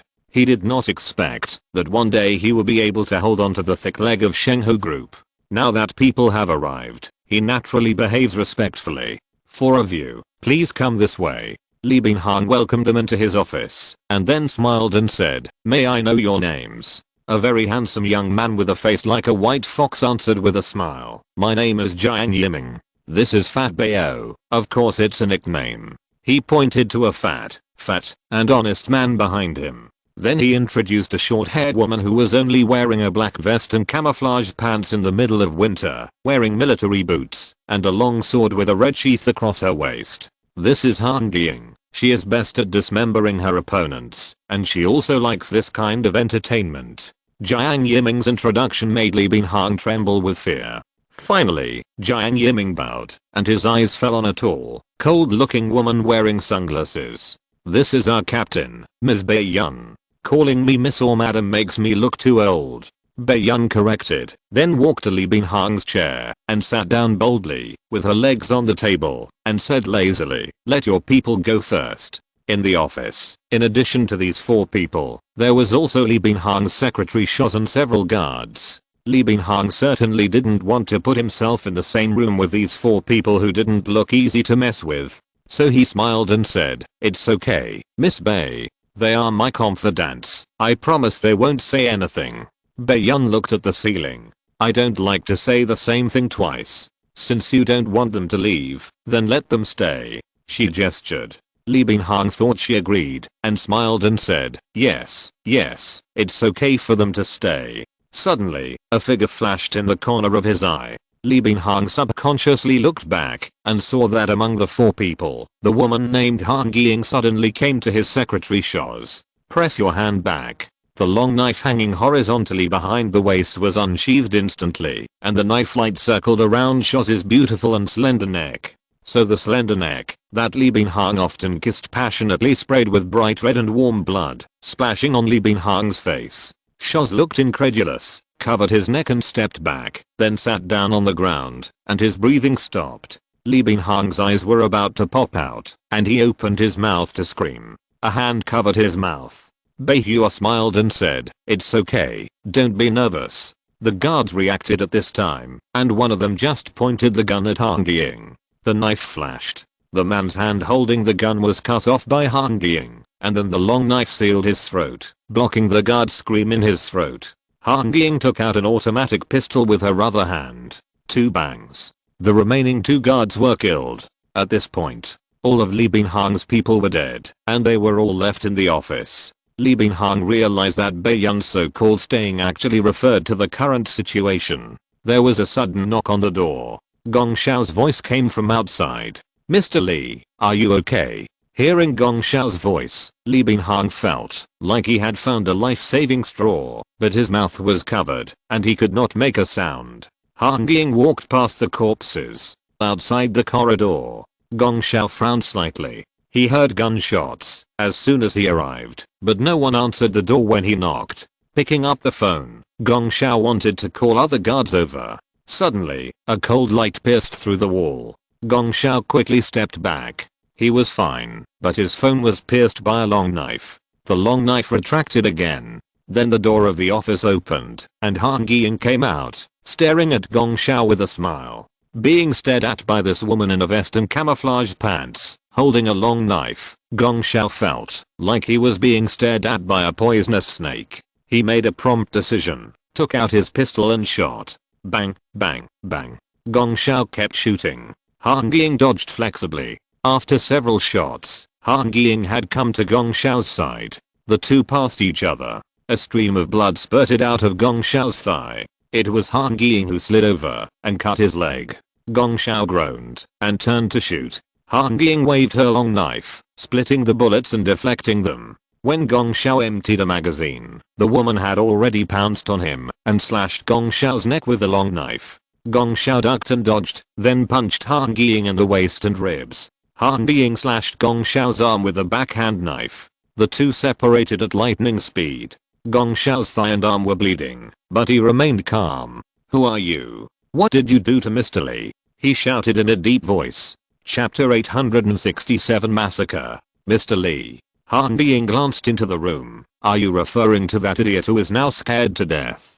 "Don't worry, we didn't kill him. He is still useful. As for you?" Han Ying's figure flickered, turning into a piece of blurred afterimage, and passed by Gong Xiao in an instant. A dozen blood arrows burst out from Gong Xiao's body. The wounds were long and short, but they were all shallow, just casually scratched by the long knife. In the office, Bei Yun said dissatisfiedly, "Han Ying, stop playing, we are in a hurry." Han Ying shrugged her shoulders. "The boss is impatient, so I can only finish it quickly." As she spoke, Han Ying's short hair suddenly grew longer, and the ends of her hair almost touched the ground before stopping. Dang. She let go of her hand and let the long knife fall to the ground. Then pieces of red bone armor appeared on her body, covering her forehead, chest, lower abdomen, arms, and thighs. Her hands deformed and turned into sharp claws, and finally orange-yellow lines appeared on her body. All these lines lit up, making the temperature in the corridor scorching hot, and even sparks flew out from those lines from time to time. Gong Xiao's pupils expanded little by little. "Blood Descendant, you are from Shenghu Group." In the office, Li Binhang asked Jiuying to cover his mouth. His crotch was already wet, and a foul smell penetrated into the nose of Beihua's face. Jiuying frowned and kicked Li Binhang away with a look of disgust. Li Binhang fell to the ground and fell at Shoz's feet. Seeing the woman's almost cut neck, he covered his mouth and vomited again with a wow. At this time, the door opened. Han Ying, like a demon, walked in and threw a corpse with an almost hollowed out chest next to Li Binhang. Gong Xiao's face with wide eyes immediately appeared in Li Binhang's field of vision. Li Binhang screamed and backed away desperately, shaking his head and muttering, how could this happen? How could this happen? Jiang Yiming wiped the hand that had just covered Li Binhang with a handkerchief and said with a smile, the master's holy posture is not for you to use against garbage. You are wasting holy blood like this. After removing the so-called holy posture, Han Jiuying snorted, I can use it however I want. It's none of your business. The honest-looking fat man clapped his hands beside him. Fight, fight. Jiang Yiming snorted, shook his head, and turned away. Don't fight. It's boring. The man nicknamed Fat Bayo looked at Gong Xiao's body and couldn't help biting his thumb and said, boss, I'm hungry. Baiyun pulled down his sunglasses. What? Are you hungry again? You glutton, go out and eat outside. Don't affect my mood. Fat Bayo was immediately as happy as a 300-ton child. Okay. He walked over, dragged Gong Xiao's body, thought about it, and took shots with him. Just like that, he left the room. Li Binhang's mind went blank. At this time, Baiyun came over, raised her long legs, and stepped on Li Binhang's face with her shoes. The woman bent down, took off her sunglasses, and opened her red lips. Now, tell me about that guy with red eyes. Trash. Li Binhang did not dare to resist, and confessed everything about Luo Yan and the Blizzard base. Li Ho. Mole Gang. Blind Chen. What a mess. Baiyun scratched her hair and slapped Li Binhang in the face. I don't care what that guy did in the base. I just want to know where he is now. He's gone. Li Binhang replied. Gone. Baiyun's tone suddenly rose 8 degrees. You actually called us here after you left, wasting our time. Li Binhang hurriedly said, the person I mentioned just now should know where he is. Oh, that's more like it. Baiyun took her foot away, looked at Li Binhang, and said coldly, how did a loser like you survive to this day? It seems that you have some pretty good subordinates. Otherwise, with you as a weakling, this base and this company would have been divided up long ago. After the woman finished speaking, her boots hit the floor, making a fierce sound, and she walked towards the door. Jiang Yiming followed behind and asked, boss, how should we deal with him? Baiyun laughed and said, killing him is afraid of dirtying my hands. It's better to keep this kind of loser and embarrass him. Li Binhang's head was buzzing. Baiyun's words echoed in his mind. Is that so? So that's it? If there was no Gong Xiao, no one else, would I have been finished long ago? What should I do now? Gong Xiao is dead. Shoz is also dead. Who else can help me? In the corridor, Baiyun suddenly heard a gunshot in the office. She stopped. He laughed. You have the courage to commit suicide. You are not such a waste. But you are still a piece of garbage. She kicked the door next to her. Fatty, get out. There is work to do. If you want to eat, there is food for you. The door opened immediately, and the fat man covered in blood appeared in the door, smiling. Really, boss? Baiyun put on sunglasses. Wipe the blood off your body. It's so dirty. She walked forward, and her cell phone suddenly rang. It was Su Jinggyuan calling. Baiyun answered. Su Jinggyuan's voice sounded in the receiver. Have you arrived at the base? Baiyun said I have some information and I'm going to ask the relevant personnel now. That guy actually contacted a group of children. This is interesting. Fatty is hungry. There was silence on the phone for a while, and then Su Jinggyuan said, don't make things too bloody. We are still in the process of development. Too much blood and violence, especially involving children. It will trigger intense confrontation. Our group is far from the point of covering the sky with one hand. If your willful behavior hinders the group's future development blueprint, I'm afraid that, even if you can become a descendant of the saint will not be happy. Baiyun paused, the corners of his mouth slightly raised, laughed twice, and nodded. I know. We will use the most gentle means to deal with this matter. Is this okay, military advisor? Su Jinggyuan said and hung up the phone. Baiyun put down the phone, put his hands on his waist, and laughed a few times, and suddenly kicked the wall. The wall collapsed with a bang. Su, don't think that you can tell me what to do just because you are favored by the Holy Lord. When I become a descendant of the Holy Lord, I will personally break your neck as a reward for your offense to me. Fatty sucked his thumb. After you kill him, can you give him to me? Eat, eat, eat. You only know how to eat, you idiot. Baiyun cursed a few words, then turned around and said, Jiuying, Jiuying, go and get some information. No killing, no violence. Bribe, or cheat. It's up to you. Anyway, from now on, there is to be no more blood in this base.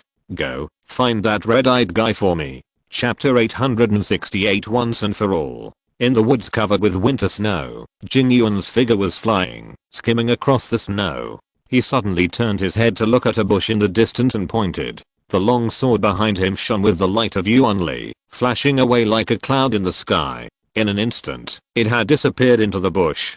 The century-old tree was broken by his long sword, and countless branches and leaves were cut off by the sword. However, no matter how sharp the sword was, it would not work if it could not pierce people and raw blood. Collect. Jiuying was like a legendary sword fairy, pointing back, and the long sword shot back and fell into the scabbard behind him. Snow and mud splashed behind him.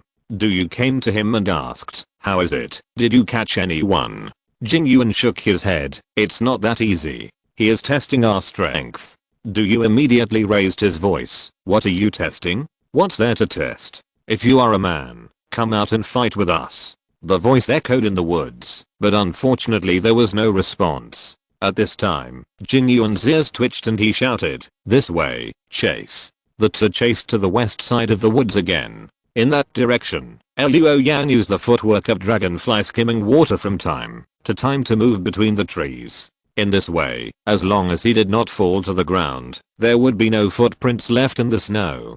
Jiuying's guess was correct. Jiuying was indeed testing their strength. He approached the two people from time to time, releasing murderous aura in an interesting way to stimulate the other party, and then confirmed some things from the reactions of the two people. For example, among the two people, Jiuying's senses were obviously more sensitive. He was always the first to detect Jiuying's murderous aura. For another example, Jiuying's perception range of murderous aura was about 800 meters. Beyond this range, even if Jiuying released murderous aura, he did not react. In addition, through the peeping silver eyes, Jiuying confirmed that the realms of the two people were both advanced realms. On the surface, it is very rare to be able to cultivate to the advanced realm. After all, it was only after the giant beast disaster that humans were able to cultivate in places outside of Gixu. It has only been 4 years since the disaster. In this way, except for people like Zeng who had practiced in Gixu before the natural disaster, the longest time for other people to practice until now is only 4 years. For cultivators on the surface like Jiuying, even if they practiced immediately after the natural disaster, it is very rare to be able to practice to the advanced level in 4 years on the surface, where the materials for practice are scarce. Jiuying was able to practice to the advanced level in such a short time and break through the tungsten.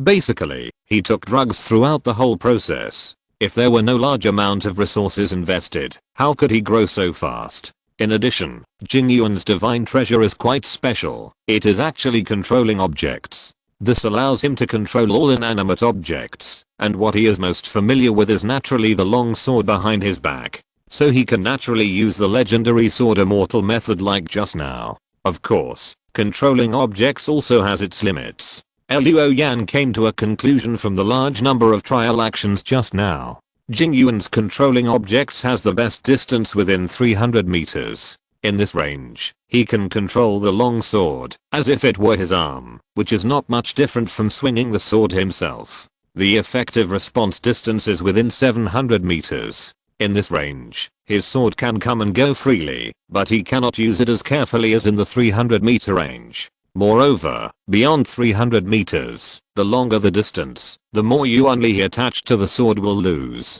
If the Yuanli is exhausted, he has to take back the long sword and replenish it through physical contact. Finally, the maximum distance of controlling objects is 1000 meters, but this is meaningless.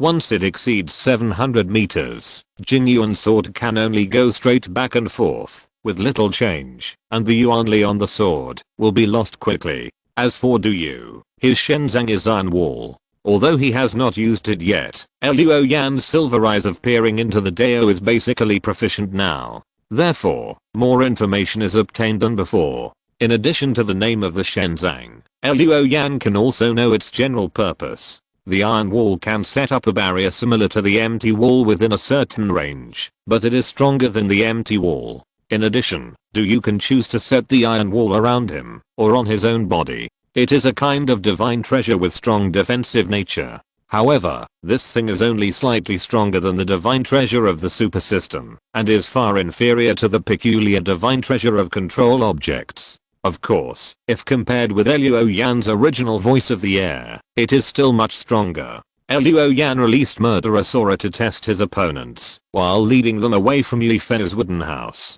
At this time, Luo Yan had reached the edge of the forest. He did not stop, and flashed out, and rushed out of the forest. His goal was clear. It was the snowmobile left by Jingyuan and Duyu. He did not regard these two people as his target from the beginning. The boss of Xianfu Group was. When Luo Yan used the silver eyes of peeping to spy on the two Xianguan before, he also peeked into their thoughts. Knowing the boss of Xianfu Group, Ruin Xianfu also came to the wilderness. Obviously, he was here to avenge his daughter. After killing two Xianguans, Xianfu Group would continue to invest more resources to attract other people to join the hunt. Only by making Xianfu Group leaderless and even causing internal struggles, Luo Yan could solve the problem once and for all, and rest assured. In a blink of an eye, Luo Yan arrived at the snowmobile. He slipped in with the car key inserted under the steering wheel. Luo Yan closed the door, started the car, and then woke up the navigation screen on the center console. The screen showed a map with a route on it, which pointed to a camp owned by Xianfu Group in this area. If Ruin Xianfu was nearby, then he must have settled in this camp. Luo Yan stepped on the accelerator, and the snowmobile left along the route indicated on the navigation. A moment later, Jingyuan and Duyu chased out of the forest. They looked around, and looked at each other. He should have left the woods. Look, there are footprints there. Wait, why is our car gone? Duyu suddenly looked at Jingyuan. Could it be? Jingyuan nodded. He ran away. What a cunning guy. Let the people in the camp send another car over. Let's keep chasing. Duyu nodded, took out his mobile phone, and began to contact the camp. At this time, in the blizzard base, Little Bit was walking on the way back to the yard. Really, Brother Feli ran away without saying a word, and didn't take me with him. And he didn't come back for so long, so I had to walk home alone. Suddenly, the light in front of his eyes dimmed. He looked up, and saw a mountain of meat blocking the way. It was a fat man with an average fat body. He had a kind expression. He raised his hands and said, "Give me something to eat, or I will eat you." Chapter 869, Gathering Intelligence. Without saying anything, Little Bit turned and ran. A fat hand reached out and picked him up. "Let me go. Help. Someone is bullying a child." Little Bit screamed desperately. Unfortunately, there were not many people in this area. Occasionally, one or two people passed by and thought that the two were just playing around. Even if something really happened, no one would interfere in the blizzard base. Little Bit struggled hard, but he couldn't get away. He saw the fat man's face approaching. As the other party opened his eyes and raised the corners of his mouth, such a simple change of expression made the fat man, who looked honest before, become a little hideous. The fat man opened his mouth and looked like he really wanted to eat people. Little Bit was so scared that he almost cried. "Hey, you are so old and still bullying children. Do you have the nerve?" Suddenly a voice sounded. Then a fist hit the fat man's face. The fat on the fat man's face was rippled. He screamed, let go of Little Bit, and stumbled to the trash can next to him. When the little one was about to fall, he was held and gently put down.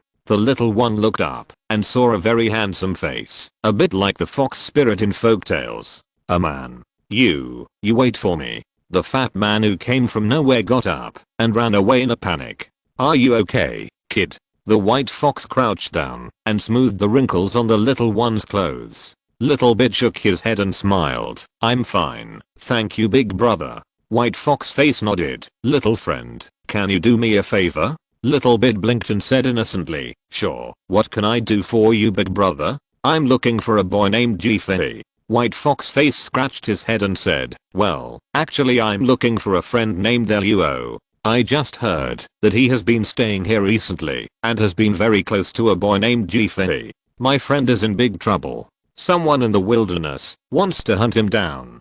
I came here to inform him, but I can't find him now. Little Bit called out softly, Mr. Luo? Brother Fei? White Fox Face was a little surprised. Huh, do you know them? Little Bit nodded vigorously, then shouted, oh no, Mr. Luo has left the base today. Brother Fei went to see him off, but he hasn't come back yet. I don't know if he's in danger. White Fox Face said nervously, do you know which direction they went? Little Bit immediately said, southwest. By the way, there is a forest over there. Brother Fei and Sister Xiaodao occasionally go there to hunt. They built a wooden house in that forest. I wonder if Brother Fei and Mr. Luo are in that wooden house. White Fox Face asked hurriedly, where is that wooden house? I'll go look for it now. Little Bit told the story. White Fox Face took note and patted his head. Thank you, little friend. Then he flew away like the wind. After he left, Little Bit also hurried to the yard and did not forget to deliberately take a long detour and circle to make sure that no one was following him, and then returned to the small yard bought by Luo Yan. In the small yard, Xiaodao was practicing the fighting skills that Luo Yan taught her. Seeing that Little Bit was in a panic, he asked what happened. Little Bit told everything. Xiaodao immediately knocked him on the head. You idiot. You told the location of our secret base to a stranger you have never met. Jiuying covered his head and said aggrievedly, I didn't. I was talking about the location of the old house. That's not the place you often use to get rid of followers. I remember you made some arrangements there. Once someone goes in, if Brother Fei is in the secret base, he will know. At that time, Brother Fei will definitely go over to check. If that pretty boy is really Mr. Luo's friend, then it's a misunderstanding. If not, Mr. Luo and the others can also prevent it in advance.